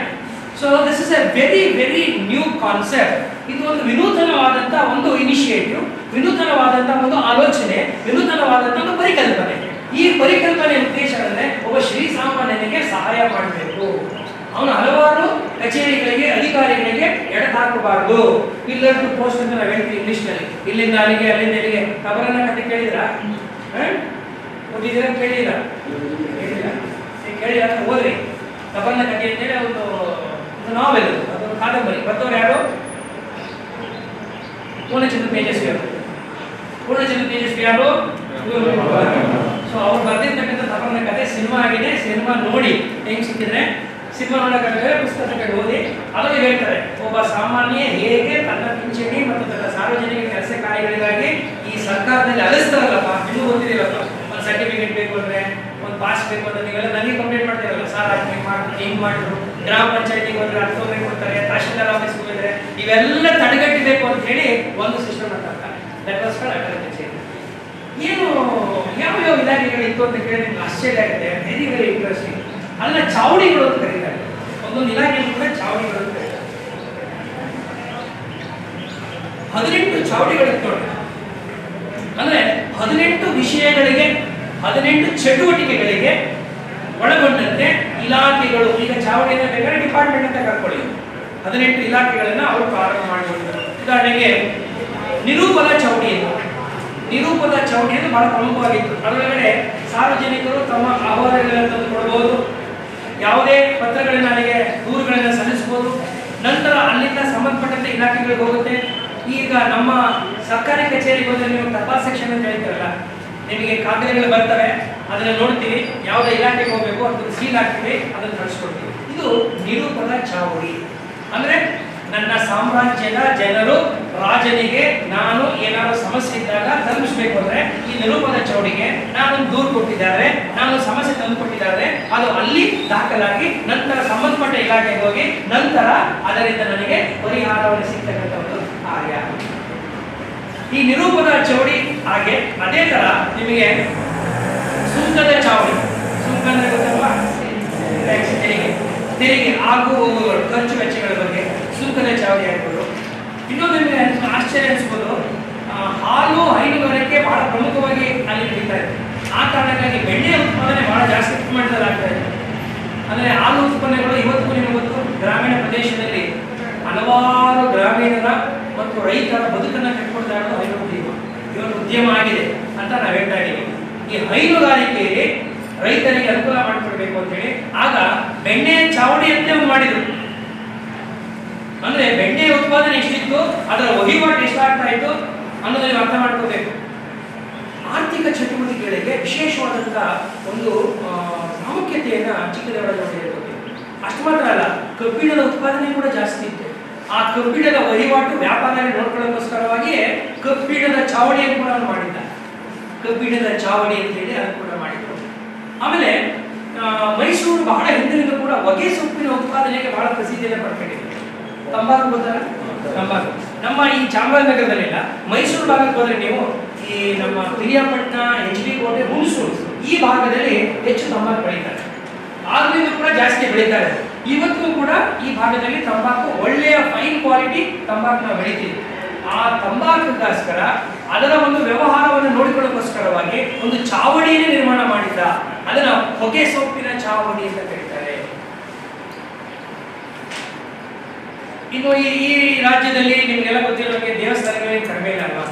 ಇಷ್ಟೊಂದು ದೇವಸ್ಥಾನಗಳಿರ್ಬೇಕಾದ್ರೆ ಅವುಗಳ ನಿರ್ವಹಣೆ ಮಾಡ್ಬೇಕಲ್ಲ, ಅವುಗಳ ಆಡಳಿತ ನೋಡ್ಕೋಬೇಕು, ಖರ್ಚು ವೆಚ್ಚ ನೋಡ್ಕೋಬೇಕು, ಪೂಜೆ ಪುನಸ್ಕಾರಗಳು ನೋಡ್ಕೋಬೇಕು, ಧಾರ್ಮಿಕ ಚಾರಗಳು ನೋಡ್ಕೋಬೇಕು. ಸೊ ಈ ದೇವಸ್ಥಾನಗಳನ್ನ ಹೇಗೆ ನಿರ್ಮಾಣ ಮಾಡಬೇಕು, ನಡೆಸ್ಕೊಂಡು ಹೋಗ್ಬೇಕು, ಧಾರ್ಮಿಕ ಚಲನೆಗಳು ನೋಡ್ಕೊಂಡು ಹೋಗ್ಬೇಕು ಅನ್ನೋ ಬಗ್ಗೆ ದೇವಸ್ಥಾನದ ಚಾವಡಿಯನ್ನು ಕೂಡ ಮಾಡಿದ್ದ. ಅದು ನಿಮ್ಗೆ ಇವತ್ತು ಮುಜರಾ ಇಲಾಖೆ ಅಂತ ಕೇಳಿದಿರಾ? ಇವತ್ತೇ ದೇವಸ್ಥಾನಗಳು ಮಾಡ್ತೀವಲ್ಲ, ಮುಜರಾ ಇಲಾಖೆ, ಇಟ್ ಈಸ್ ನಥಿಂಗ್ ಬಟ್ ದೇವಸ್ಥಾನದ ಚಾವಡಿ. ಕಬ್ಬಿಣ ಅಂದ್ರೆ ಇಂಡಸ್ಟ್ರೀಸ್ ಅಂಡ್ ಕಾಮರ್ಸ್ ಅಂತ ತಗೊಂಡಿರ್ಬೇಕಲ್ಲ, ಅವತ್ತು ಬೇರೆ ಬೇರೆ ಉತ್ಪಾದನೆಗಳಿರಲಿಲ್ಲ, ಕಬ್ಬಿಣದ ಚಾವಡಿ ಇದ್ರು. ಇವತ್ತು ನೀವು ಕೈಗಾರಿಕೆ ಅಂತ ಆಗುತ್ತಾ ಇರೋದು ಇಂಡಸ್ಟ್ರೀಸ್ ಅಂಡ್ ಕಾಮರ್ಸ್. ಇವತ್ತಿಗೆ ಸಮೀಕರಿಸಿ ನಿಮ್ಗೆ ಅರ್ಥ ಮಾಡ್ಕೊಳ್ಳೋದ್ರೆ ದೇವಸ್ಥಾನಕ್ಕೆ ಆಲ್ರೆಡಿ ಇದೆ. ಆಮೇಲೆ ಆಗಲೇ ಹೇಳಿದೆ ನಿಮಗೆ ಬೆಣ್ಣೆ, ಹೈನುಗಾರಿಕೆ ಅಂತ ಹೇಳಿದೆ ನಿಮಗೆ. ಹೈನುಗಾರಿಕೆ ಮತ್ತು ಅಗ್ರಿಕಲ್ಚರು, ಸಿರಿಕಲ್ಚರು, ಹಾರ್ಟಿಕಲ್ಚರ್ ಬೆಳೆದಿದೆ. ಕೃಷಿ, ತೋಟಗಾರಿಕೆ, ಹೈನುಗಾರಿಕೆ ಮತ್ತು ಮತ್ತು ರೇಷ್ಮೆ ಎಲ್ಲವೂ ಕೂಡ ಬೆಳ್ಕೊಂಡು ಹೋಗಿವೆ. ಇದ್ರ ಜೊತೆಗೆ ಇನ್ನೊಂದು ಬಹಳ ಮುಖ್ಯವಾಗಿ ನನಗೆ ಎರಡು ಬಹಳ ಪ್ರಮುಖವಾದ ಅನಿಸಿದೆ ಏನಪ್ಪ ಅಂದ್ರೆ, ಒಂದು ಆಯಕಟ್ಟಿನ ಚಾವಡಿ ಅಂತ ಮಾಡಿ. ಆಯಕಟ್ಟಿನ ಚಾವಡಿ, ಆಯಕಟ್ಟು ಅಂದ್ರೆ ಗೊತ್ತಲ್ಲ, ಸ್ಟ್ರಾಟಜಿಕ್ ಪೊಸಿಷನ್ಸ್. ಇದು ಬಹಳ ಇಂಪಾರ್ಟೆಂಟ್. ಪ್ರಮುಖವಾದ ಸ್ಥಳಗಳು, ಪ್ರಮುಖವಾದಂತಹ ಸಾಮಂತರುಗಳು ಅವ್ರನ್ನ ಹೇಗೆ ನಿರ್ವಹಿಸಬೇಕು, ಅವರ ಚಲನವಲನಗಳೇನು ಅನ್ನೋದ್ರ ಬಗ್ಗೆ ಆಯಕಟ್ಟಿನ ಚಾವಡಿ. ಅದೇ ತರ ಇನ್ನೊಂದು ಸ್ಪೈ ಡಿಪಾರ್ಟ್ಮೆಂಟ್ ಕೂಡ ಇತ್ತು, ಬೇಹಿನ ಚಾವಡಿ ಅಂತ. ಈ ಬೇಹುಗಾರಿಕೆ ಮಾಡ್ತೀವಲ್ಲ, ಬೇಹುಗಾರಿಕೆ ಈಗ ನಿಮಗೆ ಅದನ್ನ ಯಾವ ರೀತಿ ಹೇಳ್ಬೇಕು ಅಂದ್ರೆ, ಇಂಟೆಲಿಜೆನ್ಸ್ ಡಿಪಾರ್ಟ್ಮೆಂಟ್ ಅಂತ ಇವತ್ತಿದೆ ಗೊತ್ತಾ ನಿಮಗೆ, ಪೊಲೀಸ್ ಇಲಾಖೆನಲ್ಲಿದೆ. ಮುಖ್ಯಮಂತ್ರಿಗೆ ಪ್ರತಿನಿತ್ಯ ರಾಜ್ಯದಲ್ಲಿ ಏನೆಲ್ಲ ಆಗ್ತಾ ಇದೆ ಅನ್ನುವ ಒಂದು ಮಾಹಿತಿಯನ್ನು ಕೊಡ್ತಕ್ಕಂಥದ್ದು ಆ ಇಂಟೆಲಿಜೆನ್ಸ್ ಡಿಪಾರ್ಟ್ಮೆಂಟ್. ಅದು ಕೇವಲ ಮುಖ್ಯಮಂತ್ರಿಗೆ ಮಾತ್ರ ಅವರು ಮಾಹಿತಿಯನ್ನು ಕೊಡಬೇಕು. ಹಿಂದಿನ ಕಾಲದಲ್ಲಿ ಬೇಹುಗಾರಿಕೆ ಅಂತ ಇರ್ತಾ ಇದೆ. ರಾಜ್ಯದಲ್ಲಿ ನಾನು ಮಾಡಿರ್ತಕ್ಕಂಥ ಕ್ರಮಗಳ ಬಗ್ಗೆ, ಕೈಗೊಂಡಿರ್ತಕ್ಕಂಥ ಕ್ರಮಗಳ ಬಗ್ಗೆ ಸಾರ್ವಜನಿಕ ಅಭಿಪ್ರಾಯ ನನಗೆ ಗೊತ್ತಾಗುತ್ತೆ. ಜನ ಏನಂತ ಇದ್ದಾರೆ, ಇವತ್ತು ನಾನು ಏನೋ ಒಂದು ಯುದ್ಧ ಮಾಡಿ ಬಂದೆ, ಜನ ಅಭಿಪ್ರಾಯ ಏನು, ಇವತ್ತೇನೋ ಹೊಸದಾಗಿ ನಾನು ನಾಳೆ ಕಟ್ಟಿಸಿದೆ, ಜನ ಅಭಿಪ್ರಾಯ ಏನು.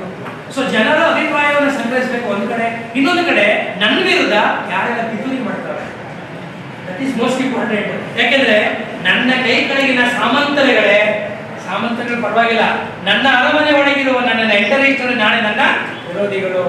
ಹೌದಾನೆ? ರಾಜಕಾರಣದಲ್ಲಿ ರಾಜಕೀಯದಲ್ಲಿ ಆಗಿದ್ದೇನೆ. ಅಪ್ಪ ಒಂದ್ಸಾರಿ ರಾಜನಾಗ್ಬಿಟ್ರೆ ಸಾಯೋದು ರಾಜ, ಮಗ ಎಷ್ಟು ವರ್ಷಕ್ಕಾಗಿರ್ತಾನೆ, ಒಂದು ಸಾಯಿಲ್ವಲ್ಲ ವಯಸ್ಸಾಯ್ತು ಅಂತ ನೋಡ್ತಾನೆ. ಅವನ ಒಳ್ಳೆಯವನೇ ತಿಳ್ಕೊಬೇಡಿ, ಅವ್ರು ಹೆಂಡತಿ ಇರ್ತಾರೆ, ನಾನು ಯಾವಾಗ ರಾಣಿ ಆಗೋದು, ನಾನು ರಾಜಕುಮಾರ, ಈಗ ನನ್ನ ಹೆಂಡತಿ ಯುವರಾಣಿ ಅವಳು ಆಸೆ ಇರಲ್ವಾ, ನನ್ನ ಗಂಡ ಕೂಡ ರಾಜನಾಗಬೇಕು, ರಾಜನಾಗ್ತಾನೂ ಆಗಲ್ಲ, ನಾನೊಂದು ರಾಣಿ ಆಗ್ಬೇಕು ಅಂತ ಇರಲ್ರಿ. ಹೂವನ್ರಿ ನಿಮ್ಗಲ್ರಿ, ಇದ್ದೇ ಇರ್ರಿ, ಹ್ಯೂಮನ್ ಟೆಂಡೆನ್ಸಿ. ನಿಮಗೆ ನನಗೆ ಇಲ್ಲೇ ಇರ್ಬೋದು, ಆದ್ರೆ ಆ ಪೊಸಿಷನ್ ಹೋದಾಗ ನಿಮ್ಗೆ ಅರ್ಥ ಆಗುತ್ತೆ. ನಮಗೆ ಇಲ್ಲಿ ಕೂತಾಗ ನಮ್ಗೆ ಏನು ಅನ್ಸೋದಿಲ್ಲ, ಪವರ್ ಕೂತಾಗ ತುಂಬಾ ಚೆನ್ನಾಗಿ ಗೊತ್ತು, ಅದು ಮುಳ್ಳಿನ ಹಾಸಿಗೆ ಅಂತ, ಆದ್ರೂ ಅಲ್ಲಿಗೆ ಇಟ್ಕೊತಾ ಇರ್ತಾರೆ. Power, it is power. ಅದಕ್ಕೆ ನೆಪೋಲಿಯನ್ ಬೋನಾಪಾರ್ಟ್ ಹೇಳ್ತಾನೆ, power corrupts and absolute power corrupts absolutely. Napoleon Bonaparte ಅಂತ ಹೇಳಿ, ಪವರ್ ಅನ್ನೋದಿಲ್ಲ ಕರಪ್ಟ್ ಮಾಡಿಬಿಡುತ್ತೆ ನಿಮ್ಮನ್ನ. ಆಮೇಲೆ ಅಬ್ಸಲ್ಯೂಟ್ ಪವರ್ ಕೊಟ್ಬಿಟ್ರೆ, ಅಂದ್ರೆ ನಿರಂಕುಶ ಪ್ರಭುತ್ವ ಕೊಟ್ಬಿಟ್ರೆ, ನಿಮ್ಗೆ ಸರ್ವಾಧಿಕಾರ ಕೊಟ್ಬಿಟ್ರೆ ನಿಮ್ಮನ್ನ ಅಬ್ಸಲ್ಯೂಟ್ ಕರಪ್ಟ್ ಮಾಡಿಬಿಡುತ್ತೆ. ಅದಕ್ಕೆ ಕೊನೆನೇ ಇಲ್ಲ ಅನ್ನೋ ಮಾತನ್ನು ಹೇಳ್ತಾನೆ. 100% ಸರಿ, ನಾವು ಅನುಭವಿಸ್ತಾ ಇದೀವಿ, ನಿಮಗೂ ಅನುಭವ ಮುಂದಕ್ಕೆ ಇರ್ತದೆ. ಸೊ ಹಾಗಾಗಿ ನಾನು ನಮ್ಮ ಅಪ್ಪ ಎಷ್ಟು ವರ್ಷ ರಾಜನಾಗಿರ್ತಾನೆ, ಅವನು ತೆಗೆದಾಗಕ್ಕೆ ಮಿಥುನಿ ನಾನು ಮಾಡ್ತಾನೆ ಇರ್ತೀನಿ. ಹಾಗಾಗಿ ನಾನು ವಿಷಯ ಕೊಡಿಸೋದು ಅಥವಾ ವಿಷಯ ಕಣ್ಣೀರು ಬಿಡೋದು ಏನೋ ನಡೀತದಲ್ಲ. ಸೊ ಬೇಹುಗಾರಿಕೆಯ ಮೂಲಕ, ಆಚರಣೆ ಮೂಲಕ ಪ್ರತಿನಿತ್ಯ ರಾಜನಿಗೆ ಮಾಹಿತಿ ಕೊಡಬೇಕು. ಎಲ್ಲೆಲ್ಲಿ ಏನೇನು ಆಗ್ತಾ ಇದೆ, ಯಾರು ಸಮಾಧಾನವಾಗಿದ್ದಾರೆ, ಯಾರು ವಿರೋಧಿ ಕೆಲಸ ಮಾಡ್ತಾ ಇದ್ದಾರೆ, ಭಿನ್ನ ಮಧ್ಯ ಚಟುವಟಿಕೆಗಳು ಯಾರು ಮಾಡ್ತಿದ್ದಾರೆ, ಸಂಚು ಯಾರು ಮಾಡ್ತಿದ್ದಾರೆ, ಪಿತೂರಿ ಯಾರು ಮಾಡ್ತಿದ್ದಾರೆ, ಮುಂಚೆ ನಂಗೆ ಬಂದು ಹೇಳಿದ್ರೆ ಅವ್ನು ಹಿಡ್ಕೊಬಂದು ಸೇವೆ ವಾಸ ಮಾಡೋ ಕೆಲಸವನ್ನು ರಾಜ ಮಾಡ್ತಾ ಇದ್ದಾರೆ. This is a very very good system of administration. ಒಬ್ಬ ರಾಜ ತಾನು ಗಟ್ಟಿಯಾಗಿ ನಿಲ್ಲಬೇಕು ಅಂತಂದ್ರೆ, ತನ್ನ ಸ್ಥಾನವನ್ನು ಭದ್ರಪಡಿಸ್ಕೋಬೇಕು ಅಂದ್ರೆ ಈ ಎಲ್ಲ ರೀತಿಯಾದ ಆಡಳಿತಾತ್ಮಕವಾದಂತಹ ಕ್ರಮಗಳನ್ನು ತೆಗೆದುಕೊಳ್ಳಬೇಕು. ಸೊ ಬೇಹುಗಾರಿಕೆ ಚಾವಡಿ ಕೂಡ ಆಗಿತ್ತು. ಆಮೇಲೆ ಅಷ್ಟಗ್ರಾಮ ಚಾವಡಿ ಮಾಡ್ಕೊತಾರೆ, ಹೋಬಳಿ ಚಾವಡಿ ಮಾಡ್ತಾರೆ, ಮೈಸೂರು ಚಾವಡಿ ಮಾಡ್ತಾರೆ. ಇನ್ನೂ ನನಗೆ ಬಹಳ ಒಂದು ಪ್ರಿವಿಲೇಜ್ ಅಂದ್ರೆ ಬೊಮ್ಮಿನ ಚಾವಡಿ ಅಂತ ಮಾಡಿದ್ರು. ಬೊಮ್ಮಿನ ಚಾವಡಿ, ಈ ಬೊಮ್ಮಿನ ಚಾವಡಿ ಏನ್ ಗೊತ್ತಾ, ಈಗ ನಾವು ಈ ದೊಡ್ಡ ಶ್ರೀಮಂತರುಗಳಿಗೆ ಉಳ್ಳವರಿಗೆ ಮಾಡಿದಂತ ಚಾವಡಿ ಇರುತ್ತೆ. ಅವರಿಗೆ ಟ್ಯಾಕ್ಸ್ ಹಾಕೋದು, ಅವರಿಗೆ ಬೇಕಾಗಿರ್ತಕ್ಕಂಥ ಅನುಕೂಲಗಳು, ರಿಯಾಯಿತಿಗಳು ಕೊಡಿಸ್ತಕ್ಕಂಥದ್ದು. ಈಗ ಟಾಟಾ ಬಿರ್ಲಾ ಬಗ್ಗೆ ಮಾತಾಡ್ತೀವಲ್ಲ, ಏನೆಲ್ಲ ಅವರಿಗೆ ಮಾಡಿಬಿಡ್ತಾರೆ ಅಂತ ಹೇಳ್ತೀವಲ್ಲ, ಹಂಗೆ. ಸೊ ಅಲ್ಲಿರ್ತಕ್ಕಂಥ ಅಧಿಕಾರಿಗಳಿಗಾಗಿ, ಅಲ್ಲಿರ್ತಕ್ಕ ರಾಜಮನೆತನದವರಿಗಾಗಿ ಅವರ ಚಟುವಟಿಕೆಗಳು, ಅವರ ವಹಿವಾಟುಗಳು, ಅವರೆಲ್ಲ ಸಂಪೂರ್ಣವಾಗಿ ನಿಗ್ರಹಿಸ್ತಕ್ಕಂಥ ಒಂದು ಚಾವಡಿ ಇತ್ತು. ಅವರ ಬೇಕು ಬೇಡಗಳನ್ನೆಲ್ಲ ಪೂರೈಸ್ತಕ್ಕಂಥ ಆ ಚಾವಡಿ ಬೊಮ್ಮಿನ ಚಾವಡಿ. ಸೊ ಹೀಗೆ ಒಂದು 18 ಚಾವಡಿಗಳನ್ನ ಇಟ್ಕೊಂಡು ಅಠಾರ ಕಚೇರಿಯನ್ನ ನಿರ್ಮಾಣ ಮಾಡ್ತಾರೆ. And it was a very innovative administrative method. ಬಹಳ ವಿನೂತನವಾದಂತಹ ಆಡಳಿತಾತ್ಮಕವಾದ ಕ್ರಮ ಆಗಿದೆ. ಇದೆಲ್ಲ ಆದ್ಮೇಲೆ ನಿಮಗೆ ಗೊತ್ತಿದೆ, ಕೃಷಿಗೆ ಬಹಳ ಪ್ರಾಮುಖ್ಯತೆಯನ್ನು ಕೊಟ್ಟಿರ್ತಾರೆ. ಮತ್ತೆ ಇರಿಗೇಷನ್, ನೀರಾವರಿಗೆ ಸಾಕಷ್ಟು ಪ್ರಾಮುಖ್ಯತೆ ಕೊಟ್ಟು ಚಿಕ್ಕ ದೇವರಾಜ ನಾಲ ಮತ್ತು ದೊಡ್ಡ ದೇವರಾಜ ನಾಲ ಎರಡೂ ಕೂಡ ಇವ್ರ ಕಾಲದಲ್ಲಿ ನಿರ್ಮಾಣ ಆಗುತ್ತೆ. ನಾನು ಮೊನ್ನೆ ನೀವು ಮಾತಾಡುವಾಗ ನಿನ್ನೆ ಬಂಗಾರದೊಡ್ಡಿ ಕಾಲದ ಬಗ್ಗೆ ಹೇಳ್ತಿದ್ದೀನಿ. ನರಸರಾಜರ ಕಾಲದಲ್ಲಿ ಕಂಠೀರ ನರಸರಾಜ ಒಡೆಯರ, ಆಕೆ ಗಾಂಧರ್ವ ರಾಣಿಯವರು, ಅವಳು ಅಂತಃಪುರದಲ್ಲಿ ಇದ್ಕೊಂಡು ಅವಳು ಬಂಗಾರ ದೊಡ್ಡಿ ಹಾಕಿದ್ದವಳು ಆ ಬಂಗಾರ ದೊಡ್ಡಿ ಕಾಲೇ ಕಟ್ಟಿಸ್ತಾಳೆ. ಹಾಗೆ ರೈತರ ಅನುಕೂಲಕ್ಕಾಗಿ ಚಿಕ್ಕ ದೇವರಾಜ ನಾಲೆ ಮತ್ತು ದೇವರಾಜ ನಾಲೆಯನ್ನ, ಎರಡು ದೇವರ ನಾಲೆಗಳನ್ನ ಈ ಚಿಕ್ಕ ದೇವರಾಜ ಒಡೆಯರ ಕಾಲದಲ್ಲಿ ಇವರು ಕಟ್ಟಿಸ್ತಾರೆ. ಇವರು ಕಟ್ಟಿಸಿದ ಮೇಲೆ ಟ್ಯಾಕ್ಸ್ ನಿಮಗೆಲ್ಲ ಗೊತ್ತಿದೆ, ಇಟ್ ಈಸ್ ಏನೋ ಇರಿಗೇಷನ್ ಮತ್ತು ಕೃಷಿ ಮೇಲೆ ಇರ್ತಕ್ಕಂಥ ಆದಾಯ. ಸರ್ಕಾರಕ್ಕೆ ಆದಾಯ ಬೇಕಲ್ಲ, ನನಗೆ ಆದಾಯ ಬರೋದು ಯಾವುದು? ಕೃಷಿಯಿಂದ. ಕೃಷಿಯಿಂದ ಆದಾಯ ಬರಬೇಕಂದ್ರೆ ಪ್ರಾಪರ್ಲಿ ಅವ್ರು ಸಾಮಾನ್ಯವಾಗಿ ಏನ್ ಮಾಡ್ತಾ ಇದ್ರು, 1/4 ನಾಲ್ಕನೇ ಒಂದು ಭಾಗ ಅಥವಾ ಮೂರನೇ ಒಂದು ಭಾಗ ಅವರು ಟ್ಯಾಕ್ಸ್ ಅನ್ನ ವಿಧಿಸ್ತಾ ಇದ್ರು, ತೆರಿಗೆ ಹಾಕ್ತಾ ಇದ್ರು. ಈ ತೆರಿಗೆಯನ್ನ ಸಂಗ್ರಹ ಮಾಡುವಾಗ ಎರಡು ವಿಧ ಇದೆ. ಒಂದು ಕ್ಯಾಶ್ ಅಂತ ತಗೋತಾ ಇದ್ರು, ಇನ್ನೊಂದು ಧಾನ್ಯದ ರೂಪದಲ್ಲಿ ತಗೋತಾ ಇದ್ರು. ಬಾಟರ್ ಸಿಸ್ಟಮ್ ಅಂತ ಹೇಳ್ತೀವಲ್ಲ, ಈಗ ತೆರಿಗೆ ನನಗೆ ಕ್ಯಾಶ್ ಅಲ್ಲಿ ಕೊಡಕ್ಕಾಗದೆ ಹೋದ್ರೆ ಧಾನ್ಯದಲ್ಲಿ ಕೊಡಬಹುದು ಅಂತ ಹೇಳಿ. ಸೊ ಈ ರೀತಿಯಾಗಿ ತೆರಿಗೆಯ ಒಳ್ಳೆಯ ಅಚ್ಚುಕಟ್ಟಾದ ಒಂದು ಕಾರ್ಯಕ್ರಮವನ್ನು ಅವರು ಮಾಡ್ಕೊಂಡಿದ್ರು. ಆಮೇಲೆ ಗ್ರಾಮ ಮಟ್ಟದಿಂದ ಚಾವಡಿವರೆಗೆ ಆಡಳಿತಾತ್ಮಕ ವ್ಯವಸ್ಥೆ ನಿರ್ಮಾಣ ಮಾಡಿದ್ರು. ಗ್ರಾಮ ಮಟ್ಟದಲ್ಲಿ ಗ್ರಾಮಾಧಿಕಾರಿಗಳು ನೇಮಕ ಮಾಡಿದ್ರು. ಅಲ್ಲಿ ಒಂದು 12 ರೀತಿಯಾದಂತಹ ಗ್ರಾಮಾಧಿಕಾರಿಗಳನ್ನ ನೇಮಕ ಮಾಡ್ತಾರೆ. ಅದನ್ನ ಸಾಮಾನ್ಯ ಬಾಲೂತಿ ಸಿಸ್ಟಮ್ ಅಂತ ಕರೀತಾರೆ. ಈ 12 ಗ್ರಾಮಾಧಿಕಾರಿಗಳಂದ್ರೆ ನಿಮಗೆ ಈಗಲೂ ಕೂಡ ಗೌಡ, ಶಾನ್ ಬೌಗರು ಗೊತ್ತಲ್ಲ, ಗೌಡಿಕೆ ಮಾಡ್ತಕ್ಕಂಥದ್ದು ಶಾನ್ ಬೌಗರು. ಶಾನ್ ಬೌಗರು ಅಂದ್ರೆ ಇವತ್ತು ವಿಲೇಜ್ ಅಕೌಂಟೆಂಟ್ ಇದ್ದಾರಲ್ಲಪ್ಪ ನಿಮ್ಮ ಹಳ್ಳಿಗಳಲ್ಲಿ, ನಮ್ಮ ರೆವಿನ್ಯೂ, ಅವರಿಗೆ ಹಿಂದೆ ಶಾನ್ ಬೌಗರು ಅಂತ ಕರೀತಾರೆ. ಆಮೇಲೆ ನಿಮಗೆ ಗೊತ್ತಿರಬೇಕು, ಇವತ್ತು ಗ್ರಾಮ ಪಂಚಾಯತಿಗೆ ನೀರು ಗಂಟೆಗಳು ಅಂತಿದೆ, ನೀರು ಬಿಡೋದು. ಇವತ್ತು ನಿಮ್ಮ ಗ್ರಾಮ ಪಂಚಾಯತಿಗೆ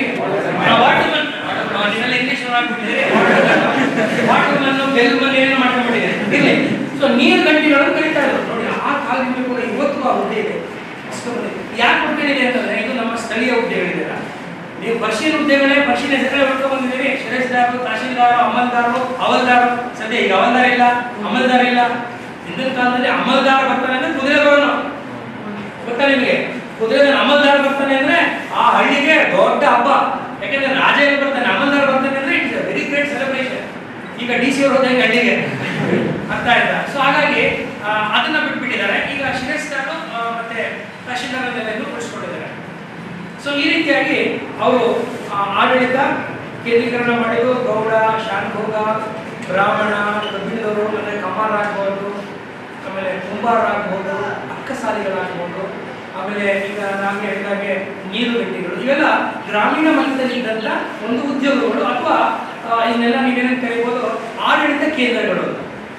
ಎಲ್ಲವೂ ಕೂಡ ನೀವು ಆ ಮಟ್ಟಿಗೆ ಬರೋಕ್ಕಾಗಲ್ಲ. ಗ್ರಾಮ ಮಟ್ಟದಲ್ಲೂ ಕೂಡ ಇವತ್ತೇನು ನೀವು ಪಂಚಾಯತ್ ರಾಜ್ ಸಿಸ್ಟಮ್ ಅಂತ ಕರೀತೀರಲ್ಲ, 3 ಸಿಸ್ಟಮ್ ನಮ್ಮಲ್ಲಿದೆ ಅಲ್ವಾ? ಗ್ರಾಮ ಪಂಚಾಯತಿ, ತಾಲೂಕ್ ಪಂಚಾಯತಿ, ಜಿಲ್ಲಾ ಪಂಚಾಯತಿ. ಈ 3 ಹಂತಗಳ ಮೂಲ ರೂಪ ನಿಮಗೆ ಬಾಲೂತಿ ಸಿಸ್ಟಮ್ ಅಲ್ಲಿ ನಿಮಗೆ ಸಿಗ್ತದೆ. Because at the grassroots level, at the village level, you have what is known as a representative of the government. ಸರ್ಕಾರದ ಒಬ್ಬ ಪ್ರತಿನಿಧಿ ನಿಮ್ಮಲ್ಲಿ ಇರ್ತಾನೆ. ಆಗ ನಿಮ್ಮ ಸಮಸ್ಯೆಯನ್ನು ಆಲಿಸ್ತಾನೆ, ಅದಕ್ಕೆ ಪರಿಹಾರವನ್ನು ಕಂಡುಕೊಡ್ತಾನೆ. ಅದು ಸಾಧ್ಯವಾದಾಗ ಅದು ಮೇಲ್ಗಡೆ ಈ ಚಾವಡಿಗಳಿಗೆ ಬರ್ತಾ ಇದೆ. ಸೊ ಕ್ರೂಡ್ ವೇನಲ್ಲಿ ಎಲ್ಲೋ ಒಂದು ಕಡೆ ನಿಮಗೆ ಮೈಸೂರಿನ ಅರಸರಲ್ಲಿ ಈ ಪಂಚಾಯತ್ ರಾಜ್ ಸಿಸ್ಟಮ್ ಅನ್ನು ಮೂಲವನ್ನು ನೀವು ಹುಡುಕಬಹುದು. ಮುಂದಕ್ಕೆ ನಿಮಗೆ ಬಹಳ ದೊಡ್ಡ ಏನು ಪ್ರಜಾಪ್ರಭುತ್ವದ ಬಹಳ ದೊಡ್ಡ ಕೊಡುಗೆಯನ್ನು ಮೈಸೂರು ಅರಸರಿಗೆ ಕೊಡ್ತಾರೆ. 1881ರಲ್ಲಿ ಪ್ರಜಾಪ್ರತಿನಿಧಿ ಸಭೆಯನ್ನು ಸ್ಥಾಪನೆ ಮಾಡಿದ್ರು. It was one of the greatest contributions made by the kings of Mysore towards democracy. 1881ರಲ್ಲಿ ಪ್ರಜಾಪ್ರತಿನಿಧಿ ಸಭೆಯನ್ನು ಸ್ಥಾಪನೆ ಮಾಡೋದ್ರ ಮೂಲಕ ಡೆಮಾಕ್ರಸಿಗೆ ಮೂಲಭೂತವಾದ ಅಸ್ಥಿವಾರವನ್ನು ಮೈಸೂರು ಅರಸರು ಹಾಕಿಕೊಡ್ತಾರೆ. So that is the reason why Mysore kings are more progressive, why they are so democratic, why Mysore kingdom came to be called as Ramarajya by Gandhiji ಅಂದ್ರೆ ಎಲ್ಲರಿಗೂ ಅವಕಾಶವನ್ನು ಕಲ್ಪಿಸಿಕೊಡೋದು, ಸಮಾನತೆ ಬಗ್ಗೆ ಮಾತಾಡೋದು, ಸಾಮಾಜಿಕ ನ್ಯಾಯವನ್ನು ತಂದುಕೊಡೋದು ಮೈಸೂರು ರಾಜ್ಯಕ್ಕೆ ಬಹಳ ಮಾಡಿದಂಥ ವಿಚಾರ. ಸೊ ಹೀಗಾಗಿ ಈ ಮಾಡಿದಂಥ ಎಲ್ಲ ಕ್ರಮಗಳಿಂದ ರಾಜ್ಯದ ಆದಾಯ ಜಾಸ್ತಿ ಆಗಿದೆ. ಮಿತ ವ್ಯಯ ಮಾಡಿದ್ರು, ಖರ್ಚು ಕಡಿಮೆ ಮಾಡಿದ್ರು, ರಾಜ್ಯದ ಆದಾಯ ಜಾಸ್ತಿ ಆಯಿತು. 7,000 ಕೋಟಿ ಇದ್ದಂತ ಆದಾಯ ಚಿಕ್ಕ ದೇವರಾಜ ಕಾಲದಲ್ಲಿ 2,000 ಜಾಸ್ತಿಯಾಗಿ 9 ಕೋಟಿ ಸಹಸ್ರ ಆದಾಯ ಆ ವರ್ಷಕ್ಕೆ ಬಂತು. ಅದಕ್ಕೆ ಜನ ಅವನ ಪ್ರೀತಿಯಿಂದ ನವಕೋಟಿ ನಾರಾಯಣ ಅಂತ ಕರೆದರು. He was called as Navakoti Narayana because he was able to increase and mobilize the resource, the financial resource of the exchequer. ರಾಜ್ಯದ ಒಂದು ಏನು ಖಜಾನೆಯನ್ನ ಅಷ್ಟು ಮಟ್ಟಿಗೆ ಅವರು ಈ ಬಿಗಿ ಆಡಳಿತ ಕ್ರಮದಿಂದ, ಸುಧಾರಣೆಗಳಿಂದ, ಟ್ಯಾಕ್ಸೇಷನ್ ಸ್ಟ್ರಕ್ಚರ್ ಇಂದ ಏನಾಯ್ತು ಅಲ್ಲಿ ಪೋಲ್ ಆಗೋತ್ಪತ್ತಿಯಾಗಿ ಹೆಚ್ಚು ಆದಾಯ ಉತ್ಪತ್ತಿಯಾಗಿ 9 ಸಹಸ್ರ ಹೊನ್ನುಗಳು ವರಹಗಳು ಅಲ್ಲಿ ಉತ್ಪತ್ತಿ ಆದ್ರಿಂದ ಆದಾಯ ಬಂದದ್ರಿಂದ ಅವನನ್ನ ನವಕೋಟಿ ನಾರಾಯಣ ಅಂತ ಕೂಡ ಕರೀತಾರೆ. ಸೊ ಹೀಗಾಗಿ ಆಡಳಿತ ದೃಷ್ಟಿಯಿಂದಲೂ ಕೂಡ ನಮಗೆ ಚಿಕ್ಕ ದೇವರಾಜ ಒಡೆಯರು ಈ ಕಾರಣಕ್ಕಾಗಿ ಪ್ರಮುಖರಾಗ್ತಾರೆ. ಇದ್ರ ಜೊತೆಯಲ್ಲಿ ಒಬ್ಬ ರಾಜ ಅಂತ ಮೇಲೆ ಇನ್ನೊಂದೇನಂದ್ರೆ ಧಾರ್ಮಿಕವಾಗಿ ನಾನು ಏನೋ ಮಾಡಬೇಕು, ನಾನು ಮಾಡಿ ಪಾಪ ಕಳ್ಕೊಳ್ಳೋಕೋ ಅಥವಾ ಈ ಜನಗಳನ್ನ ಓಲೈಸಲಿಕ್ಕೋಸ್ಕರ ಒಬ್ಬ ರಾಜನಾಗಿ ಒಂದಷ್ಟು ದೇವಸ್ಥಾನಗಳು ಕಟ್ಟಬೇಕು. ನಮ್ಮ ಈ ಗುಂಡ್ಲುಪೇಟೆ ಇದೆಯಲ್ಲ, ಈ ಗುಂಡ್ಲುಪೇಟೆಗೆ ಹೋಗುವಾಗ ಇಲ್ಲಿನ ಚಾಮರಾಜನಗರದಿಂದ ಇನ್ನೇನು ಹತ್ರ ಟೌನ್ಗೆ ಹೋಗುವ ಸ್ವಲ್ಪ ಮುಂದೆ ರೈಟ್ ಸೈಡ್ ಅಲ್ಲಿ ಈಗ ನಾನು ಅದನ್ನ ಹೋಗಿದ್ದಾಗ ಕ್ಲೀನ್ ಮಾಡಿಸ್ತೀನಿ. ಗುಂಡ್ಲುಪೇಟೆ ಇರ್ತೀರಾ? ಪುರವಾಸು ಮಂದಿರ ಅನ್ಕೊಂಡಿದೆ, ಅಲ್ಲಿ ಹೋದಾಗ ಒಂದ್ಸರಿ ಗಮನಿಸಿದ್ವಿ. ನೀವು ಮೇನ್ ರೋಡ್ ಹೋಗ್ಬೇಕು, ರೈಟ್ ಸೈಡ್ ಇದೆ.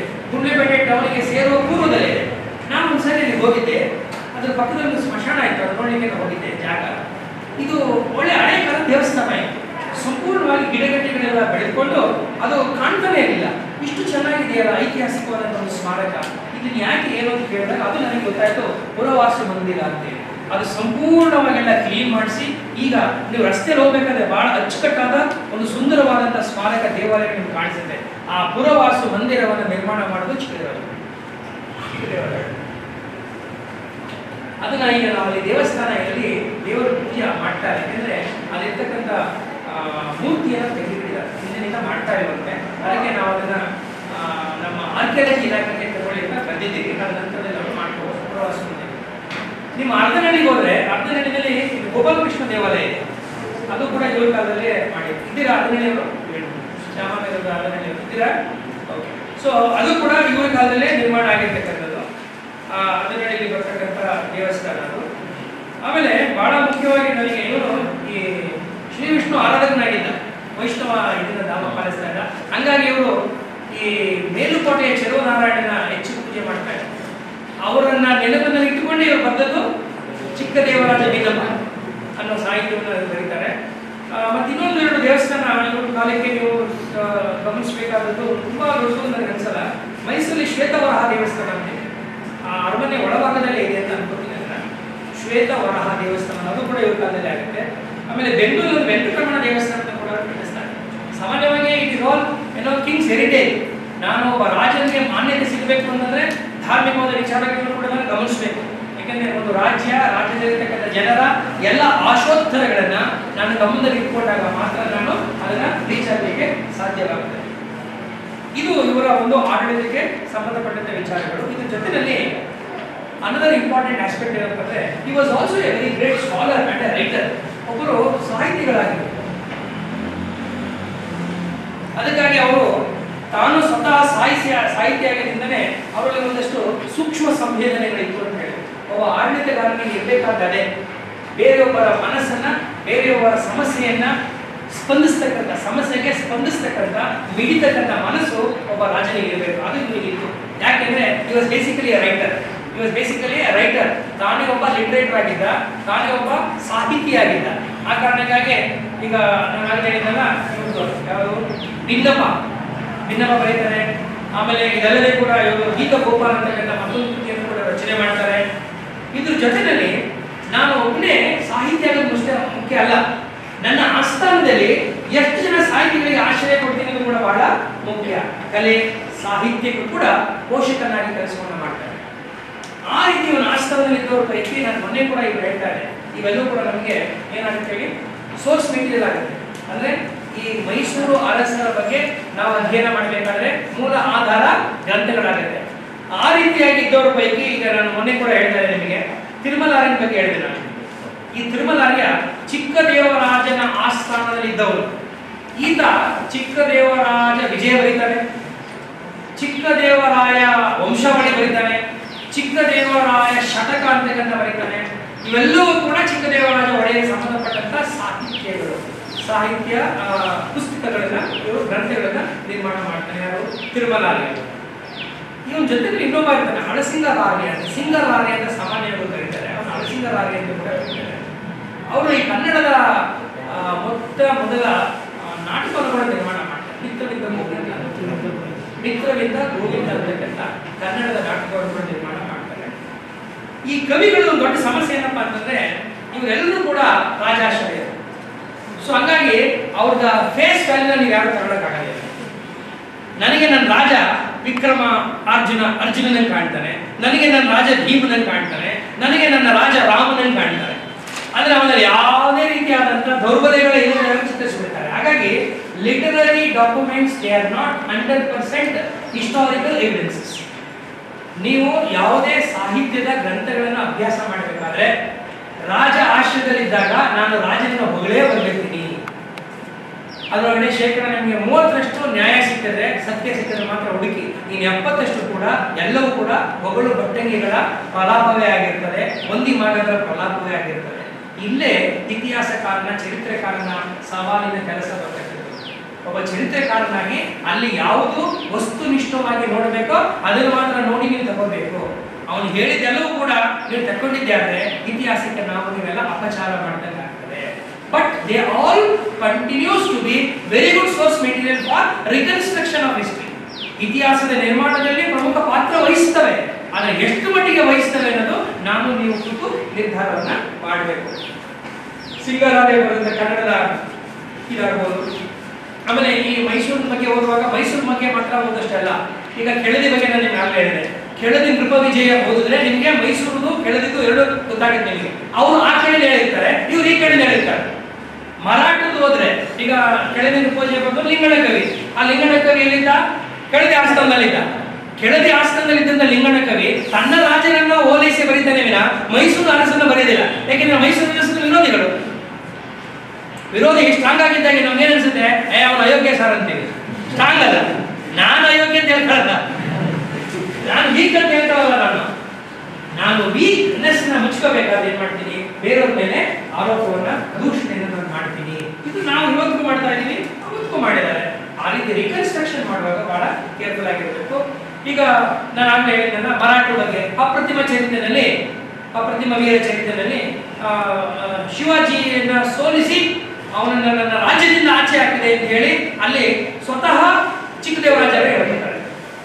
ಆದ್ರೆ ಚಿಕ್ಕದೇವರಾಜ ಒಡೆಯರು ಹೇಳ್ಬೇಕಂದ ಮೇಲೆ ಆ ಪ್ರಕಾರ ನಾವು ಅಪ್ರತಿಮ ವೀರ ಅಂತಕ್ಕಂಥ ಬಿರುದನ್ನು ಪಡ್ಕೊಂಡೆ ಅಂತ ಹೇಳಿದ್ರೆ, ಇವ್ರು ಹೇಳೋದಕ್ಕೆ ಉಳಿದ ಯಾರು ಕೂಡ ಪರ್ಷಿಯನ್ಸ್ ಆಗಲಿ ಅಥವಾ ವಿದೇಶಿಯರಾಗಲಿ ಅಥವಾ ಆ ಕಡೆಯಿಂದ ಮರಾಠಿಗರಾಗಲಿ ಎಲ್ಲೂ ಕೂಡ ನಿಮಗೆ ಕರಾಬರೇಟಿವ್ ಎವಿಡೆನ್ಸ್ ಸಿಗುವುದಿಲ್ಲ. ಹಾಗಾಗಿ ಇದನ್ನ 100% ಸತ್ಯ ಅಂತ ನೀವು ಹೇಳಲಿಕ್ಕೆ ಸಾಧ್ಯ ಇಲ್ಲ. ಸೊ ಇದನ್ನ ಯಾವತ್ತು ನಾವು ಹಿಸ್ಟ್ರಿಯ ವಿದ್ಯಾರ್ಥಿಗಳಾಗಿ ಪರಿಶೀಲನೆ ಮಾಡಿ ನಾವು ಗಮನ ಹರಿಸಬೇಕು. ಬಹಳ ಮುಖ್ಯವಾಗಿ ಈ ಬೆಳೆಸನ್ನ ನಮ್ಗೆ ಹೇಳಬೇಕು. ಇಬ್ರು ಮಹಿಳೆಯರು ನಿಮ್ಮ ದೃಷ್ಟಿಯಿಂದ ಹೇಳ್ತಾರೆ, ಬಹಳ ವಿಶೇಷವಾದಂತೆ ಇಬ್ರು ಮಹಿಳೆಯರು ಚಿಕ್ಕದೇವರಾಜ ಒಡೆಯರ ಆಸ್ಥಾನದಲ್ಲಿ ಇರ್ತಾರೆ. ಒಬ್ಳು ಶೃಂಗಾರಮ್ಮ ಅಂತ ಹೇಳಿ, ಶೃಂಗಾರಮ್ಮ ಪತ್ನಿ ಇದನ್ನ ಬರೆದವರು ಏನು ನಮ್ಮ ಪತ್ನಿ ಕಲ್ಯಾಣ ಅಂತಕ್ಕಂಥ ಕೃತಿ ರಚನೆ ಮಾಡಿದವರು. ಇವರಿಗಿಂತ ನಮಗೂ ನಿಮಗೂ ಬಹಳ ವಿಶೇಷವಾದ ಹೆಣ್ಮಗಳು ಅಂದ್ರೆ ಸಂಚೀವನ್ನಮ್ಮ. ಸಂಚೀವನ್ನಮ್ಮ ಯಾವೂರಿನವರು? ಎಳದೂರಿನ ಪಕ್ಕದ ಅಗರ. ಇವತ್ತು ಅಗರ ಮಾಮಳಿ ಇದೆಯಲ್ರಿ, ಆ ಅಗರದ ಜಾಗ, ಅಗರದಿಂದ ಬಂದವರು ಈ ಸಂಚೀವನ್ನಮ್ಮ. ನೋಡಿ, ಸಂಚೀವನ್ನಮ್ಮ ಆಕೆ ಊಳಿಗಕ್ಕಿದ್ದವಳು, ಕೆಲಸಕ್ಕಿದ್ದವಳು, ಸೇವಕಿ, ಪರಿಚಾರಕಿ ಅಷ್ಟೇ.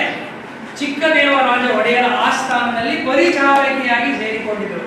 ನಿಮಗೆ ಮೊನ್ನೆ ನಾನು ನೆನ್ನೆ ಹೇಳ್ತಾ ಇದ್ದೆ, ಯಳಂದೂರು ಕರ್ನಾಟಕದ ಮೈಸೂರಿನ ಅರಸರಲ್ಲಿ, ಮೈಸೂರಿನ ಸಾಮ್ರಾಜ್ಯಕ್ಕೆ 2 ಪಟ್ಟದ ರಾಣಿಯನ್ನು ಕೊಟ್ಟಿದೆ. ಪುಟ್ಟ ತಾಲೂಕು, ಆದರೆ ಪಟ್ಟದ ಅರಸಿಯನ್ನು ಕೊಟ್ಟಿದೆ ದೊಡ್ಡ ಸಾಮ್ರಾಜ್ಯಕ್ಕೆ. ಆ ಪಟ್ಟದ ಅರಸಿಯ ಜೊತೆಯಲ್ಲಿ ಇವಳು ಹೋಗ್ತಾಳೆ, ದೇವಜಮ್ಮನ ಜೊತೆಯಲ್ಲಿ. ಇವಳು ಯಾರು? ಹೊನ್ನಮ್ಮ. ಸಾಧಾರಣವಾದ ಸರಳವಾದ ಹೆಣ್ಣುಮಗಳು. ನನ್ನ ತಾಯಿ ನಿನ್ ತಾಯಿ ಇದ್ದೇನೆ ಅಂತ ಅನ್ಕೋಬಿಡಿ, ತಾಯಿ ಇದ್ದೇನೆ. ಒಬ್ಬ ಸಾಧಾರಣವಾದ ಹೆಣ್ಣುಮಗಳು. ಇವಳು ಏನ್ ಕೆಲಸ? ಸಂಚಿ ಅಂದ್ರೆ ಈ ವಿಳ್ಯದೆಲೆನ ಒತ್ಕೊಡೋದು ಕಣ್ರಿ. ಈ ರಾಜನ ಅದರಲ್ಲಿ ವಿಳ್ಯದೆಲೆ ಬರುತ್ತಲ್ರಿ, ಊಟ ಆದಾಗ ಆ ವಿಳ್ಯದೆಲೆ ತರೋದು, ವಿಳ್ಯದೆಲೆ ಕೊಡ್ತಕ್ಕಂಥದ್ದು. ಅಲ್ಲಿ ಪರಿಚಾರಕಿಯಾಗಿ ಸೇವಕಿಯನ್ನ ಮಾಡ್ಕೊಂಡಿರ್ತಾರೆ. ಹೆಸರು ಹೊನ್ನಮ್ಮ, ಸಂಚಿಯ ಹೊನ್ನಮ್ಮ ಅಂತ ಹೇಳಿ. ಈ ಅಮ್ಮನಿಗೆ ವಿಶೇಷವಾದ ಆಸಕ್ತಿ ಅಂದ್ರೆ ಈಕೆಯ ನಡತೆ, ಈಕೆಯ ಆಲೋಚನೆ ಕ್ರಮ ಎಲ್ಲವೂ ಕೂಡ ವಿಶೇಷವಾಗಿತ್ತು. ಯಾಕೆಂದ್ರೆ ಈಕೆಗೆ ಸಾಹಿತ್ಯದ ಮೇಲೆ ಆಸಕ್ತಿ ಇತ್ತು.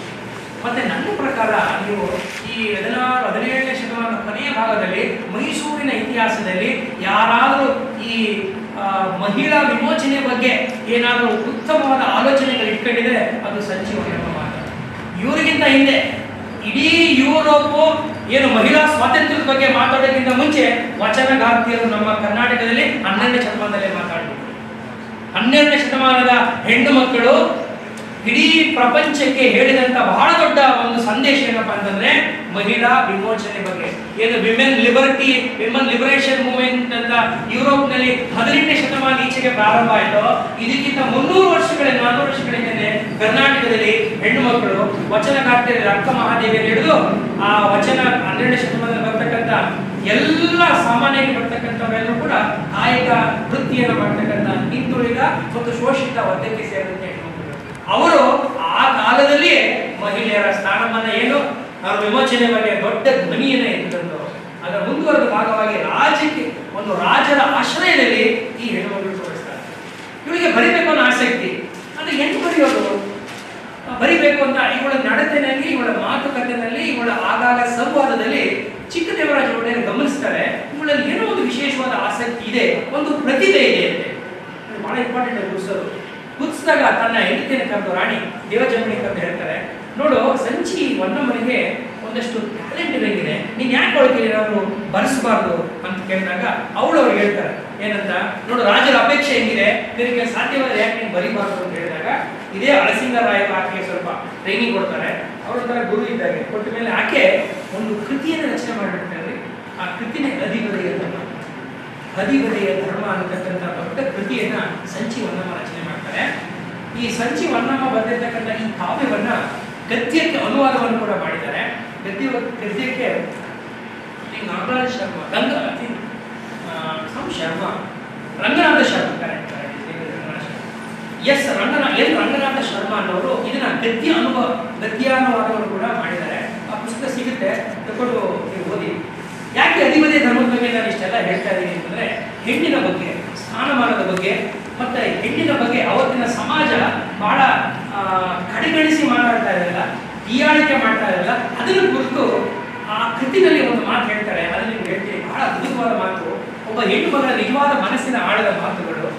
ಈ ಮೈಸೂರು ಮಲ್ಲಿಗೆಯನ್ನ ನಮ್ಮ ಕವಿ ನರಸಿಂಹಸ್ವಾಮಿ ಬರೀತಾರೆ. ನರಸಿಂಹಸ್ವಾಮಿ ಗಂಡಸು, ಆದರೆ ಒಬ್ಬ ಹೆಣ್ಣಿನ ಅಂತರಾಳವನ್ನ, ಹೆಣ್ಣಿನ ಹೃದಯದ ಭಾವನೆಗಳೆಲ್ಲವನ್ನೂ ಕೂಡ ಅನುಭವಿಸಿ ತಾನೇ ಒಬ್ಬಳು ಹೆಣ್ಣು ಮಗಳಾಗಿದ್ರೆ ಹೇಗೆ ಬರೀಬೋದು ಹಾಗೆ ಬರೀತಾರೆ. ಪ್ರಾಯಶಃ ಅದೇ ಒಬ್ಬಳು ಹೆಣ್ಣು ಬರೆದಿದ್ರೆ ಅಷ್ಟೊಂದು ಚೆನ್ನಾಗಿ ಬರೀತಿದ್ದೇವೆ ಗೊತ್ತಿಲ್ಲ, ಒಂದಷ್ಟು ಮಟ್ಟಿಗೆ ಬರೀತಾರೆ.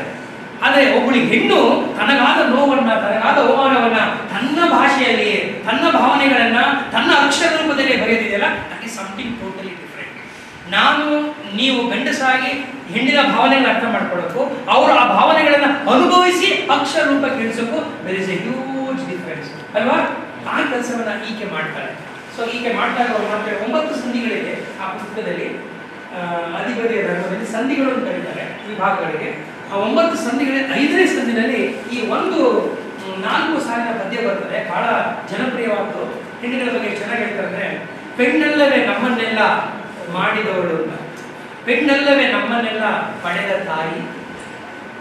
ಪೆಣ್ಣನ್ನು ಕರೀತಾರೆ ಅವಾಗೆಲ್ಲ, ಇಂತೆಲ್ಲ ಬಾಳೆಯಲ್ಲಿ ಪೆಣ್ಣನ್ನು ಕರೀತಾರೆ. ಪೆಣ್ಣಲ್ಲವೇ ಹೊರೆದವಳು, ಚೆನ್ನಾಗಿ ಹೇಳ್ತಾರೆ, ಅರ್ಥನೇ ಬೇಕಾಗಿರುತ್ತೆ. ಪೆಣ್ಣಲ್ಲವೇ ನಮ್ಮನ್ನೆಲ್ಲ ಪಡೆದ ತಾಯಿ, ಪೆಣ್ಣಲ್ಲವೇ ಹೊರೆದವಳು ಸಾಕಿ ಸಲಹಿ ನಮ್ಮನ್ನ ಇವತ್ತು ಈ ಸ್ಥಾನಕ್ಕೆ ಬಂದವ ಯಾರು? ಹೆಣ್ಣು. ಆದ್ರೂ ಹೇಳ್ತಾರೆ ಹೆಣ್ಣು ಪೆಣ್ಣೆಂದೇತಕ್ಕೆ ಈಗಳೆಯುವುದು. ಆದ್ರೂ ಹೆಣ್ಣು ಹೆಣ್ಣು ಅಂತ ಯಾಕೆ ನಮ್ಮನ್ನು ನಿಕೃಷ್ಟವಾಗಿ ಕಾಣ್ತಾರೆ ಜನ ಈ ಸಮಾಜದಲ್ಲಿ? ಹೆಣ್ಣು ಹೆಣ್ಣು ಹೆಣ್ಣು ಹೆಣ್ಣು ಅಂತೇಳಿ ಹೀಯಾಡಿಸ್ತೀರಲ್ಲ, ನಿಮ್ಮನ್ನು ಎದ್ದವ್ರು ಯಾರ್ರಿ? ನಿಮ್ಮನ್ನು ಪೋಷಣೆ ಮಾಡಿದವ್ರು ಯಾರ್ರಿ? ನಿಮ್ಮನ್ನು ಸಾಕಿದವ್ರು ಯಾರ್ರಿ ಅನ್ನುವಂಥ ತಾಯಿಯ ಮಹತ್ವವನ್ನ ಎಷ್ಟು ಚೆನ್ನಾಗಿ ಅನಕ್ಷರಸ್ಥೆ ಆಗಿರುವ ಸಂಚಿ ಹೊನ್ನಮ್ಮ ಕಟ್ಟಿಕೊಡ್ತಾರೆ. ಅವಳೇ ನಮಗೆ ನಿಮಗೆ ವಿದ್ಯಾವಂತಲ್ಲ, ಯೂನಿವರ್ಸಿಟಿ ಓದೋಳಲ್ಲ.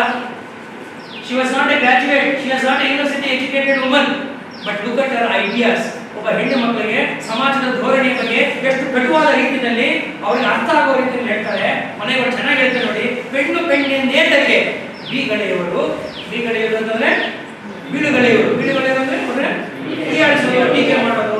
ಟೀಕೆ ಅಂದ್ರೆ ಪರವಾಗಿಲ್ಲ, ಹೀಯಾಡಿಸಿ ಮಾತಾಡಿಸೋದು, ಮೂದಲಿಸೋದು. ಬೀಳುಗಳೆಯವರು ಅಂತ ಹೇಳ್ತಾರೆ. ಕಣ್ಣು ಕಾಣದ ಗಾವಿಗಳು, ಕಣ್ಣು ಕಾಣದ ಗಾವಿಗಳು, ಗಾವಿಗಳು ಮುಟ್ಟಾಡು ಮೂರ್ಖರು.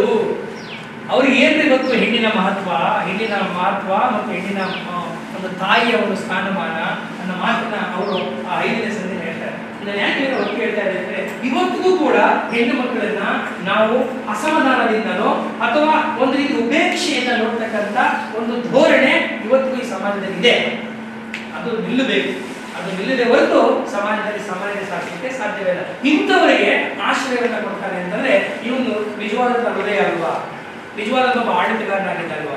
ಸೊ ಇದನ್ನೆಲ್ಲ ಗಮನಿಸ್ಕೊಂಡು ನೋಡಿದಾಗ you have a wonderful administrator in Chikkadevaraja Wodeyar, a military general and a genius and also a political strategist ಆಗಿ ನಾವು ಅದನ್ನು ನೋಡಲಿಕ್ಕೆ ಸಾಧ್ಯವಾಗ್ತದೆ.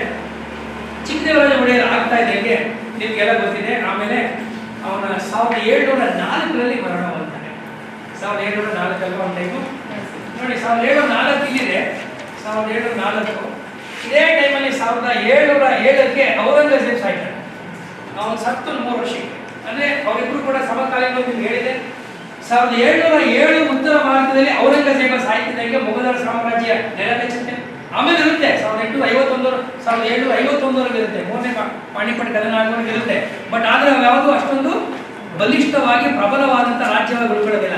ಮತ್ತೆ ಒಬ್ಬ ಪ್ರಬಲ ರಾಜ ತನ್ನ ಅಧಿಕಾರದಿಂದ ಇಳಿತಾ ಇದ್ದಾಗೆ, ನಿರ್ಗಮಿಸ್ತಿದ್ದಂಗೆ ಅಥವಾ ಮರಣ ಹೊಂದುತ್ತಿದ್ದಂಗೆ ಮತ್ತೆ ಅರಾಜಕತೆ ಸೃಷ್ಟಿಯಾಗುತ್ತೆ, ಮತ್ತೆ ಅಲ್ಲಿ ಅಶಕ್ತತೆ ಪ್ರಾರಂಭ ಆಗುತ್ತೆ, ಅಬದ್ಧತೆ ಪ್ರಾರಂಭ ಆಗುತ್ತೆ. ಸೊ ಇವ್ರು ಆದ್ಮೇಲೆ ಕೂಡ ಕಂಟಿನ್ಯೂ ಆಗುತ್ತೆ. ಹೆಂಡತಿ ಜೇನ ಇದು ನಮ್ಮ ದೇವಜಮ್ಮಣಿ ಎರಡಾಗಿದ್ರೆ ಅದು ಇದು ಸಾಗಮನ ಗೀಗಮನ ಮಾಡ್ಕೊಳ್ಳಿಲ್ಲ.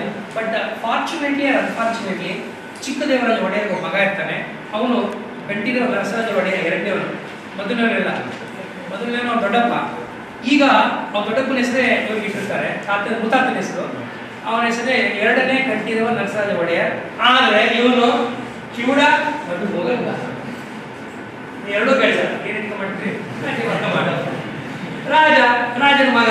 ಸೊ ಹಂಗಾಗಿ ಆ ಹೆಣ್ಣು ಮಗಳನ್ನು ಅಪ್ರಿಷಿಯೇಟ್ ಮಾಡಬೇಕು. ಅಂತ ಮಗನನ್ನ ಸಾಮ್ರಾಜ್ಯದ ಏನೋ ನಿಮ್ಮ ಸಿಂಹಾಸನ ಮೇಲೆ ಕೂರಿಸಿ ಆಡಳಿಕೆ ನಾಟಿ ಕಳಿಸ್ತಾರೆ. ಆ ಕಾರಣಕ್ಕಾಗಿ ಮುಂದಕ್ಕಿದ್ದು ವೀಕಾಗ್ತಾ ಹೋಗಿ ದಳವಾಯಿಗಳು ಪ್ರಬಲರಾಗ್ತಾರೆ. ದಳವಾಯಿಗಳು ಪ್ರಬಲರಾಗಿ ಸರ್ವಾಧಿಕಾರಿ ಆಗ್ತಾ ಇದ್ದಂಗೆ ಎಲ್ಲೋ ಇದ್ದಂತ ಸೈನ್ಯದ ಅಲ್ಲೆಲ್ಲೋ ಮೂಲೆಯಲ್ಲಿ ಕೂತಿದ್ದ ಐದ ನೋಡ್ತಾ ಇರ್ತಾನೆ. ಒಬ್ಬ ಮಹತ್ವಾಕಾಂಕ್ಷಿ, ಅರೆ ಏನ್ ಹಿಂಗೆಲ್ಲ ಆಗ್ತಾ ಇದೆಯಲ್ಲ, ನಾನೇ ಟ್ರೈ ಮಾಡಬಾರ್ದು, ಟ್ರೈ ಮಾಡ್ತಾನೆ. ಅಷ್ಟೇ, ಇನ್ನೇನಿಲ್ಲ.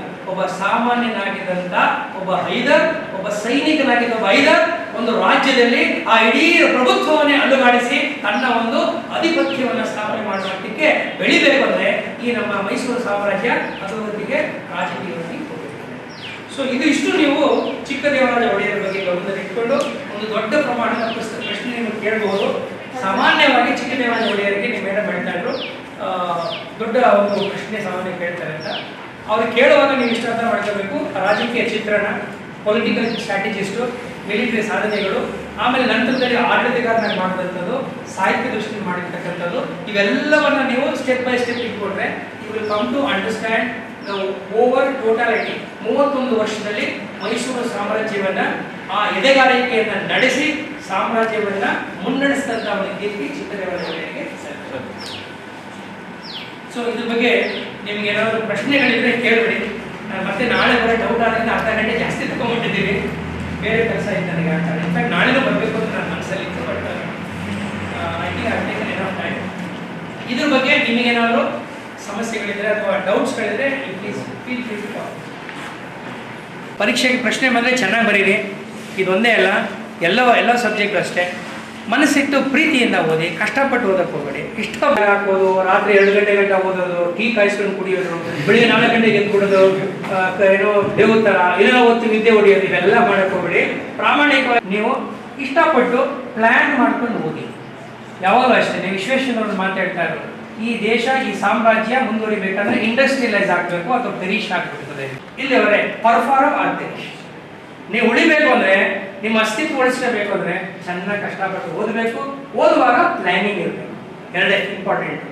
ನೀವು ಓದಿ ಬಹಳ ದೊಡ್ಡ ಮಾರ್ಗದರ್ಶನಗಳಾಗಬೇಕು. Don't treat history, economics, political science or any subject just for the sake of marks. ಬರೀ ಮಾರ್ಕ್ಸ್ಗೋಸ್ಕರ ಓದಕ್ಕೆ ಹೋಗಬೇಡಿ, ಪರೀಕ್ಷೆಗೋಸ್ಕರ ಓದಿ. ಅದನ್ನು ಓದಿ, ಪರೀಕ್ಷೆ ಬೇಕು, ನಮ್ಮೊಂದು ಫಾರ್ಮಲ್ ಒಂದು ನಮ್ಮೊಂದು ಸರ್ಟಿಫಿಕೇಟ್ ಬೇಕು, ಪಾಸ್ ಆಗಬೇಕು, ಓದೋಣ. ಅದರ ಜೊತೆಯಲ್ಲಿ ಓದುವಾಗ ನೀವು ಒಂದಷ್ಟು ಸಮಾಜದ ಜೊತೆಯಲ್ಲಿ ಕನೆಕ್ಟ್ ಆಗಿ ಮತ್ತು ಜೀವನಕ್ಕೆ ಅನ್ವಯ ಆಗ್ತಕ್ಕಂಥ ಪಾಠಗಳು ಕೂಡ ಕಲಿತಾ ಬಂದಿದೆ. ನಿಮ್ಗೆಲ್ಲರಿಗೂ ಒಳ್ಳೆಯದಾಗಲಿ. ನನ್ನ ಪರವಾಗಿ ಆಲ್ ದಿ ಬೆಸ್ಟ್.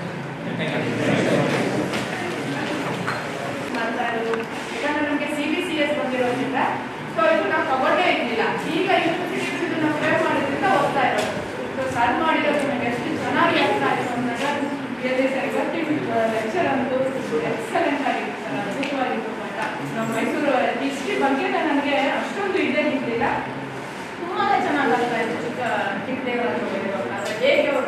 ಅಧಿಕಾರಕ್ಕೆ ಬಂದಿರೋದು. ಇವತ್ತು ನಮ್ಮ ಕಾಲೇಜಿನ ಪರವಾಗಿ, ನಿಮ್ಮೆಲ್ಲರ ಪರವಾಗಿ, ವಿಭಾಗದ ಪರವಾಗಿ ಸರ್ ಅವರಿಗೆ ವಂದನೆಗಳನ್ನು. Thank you.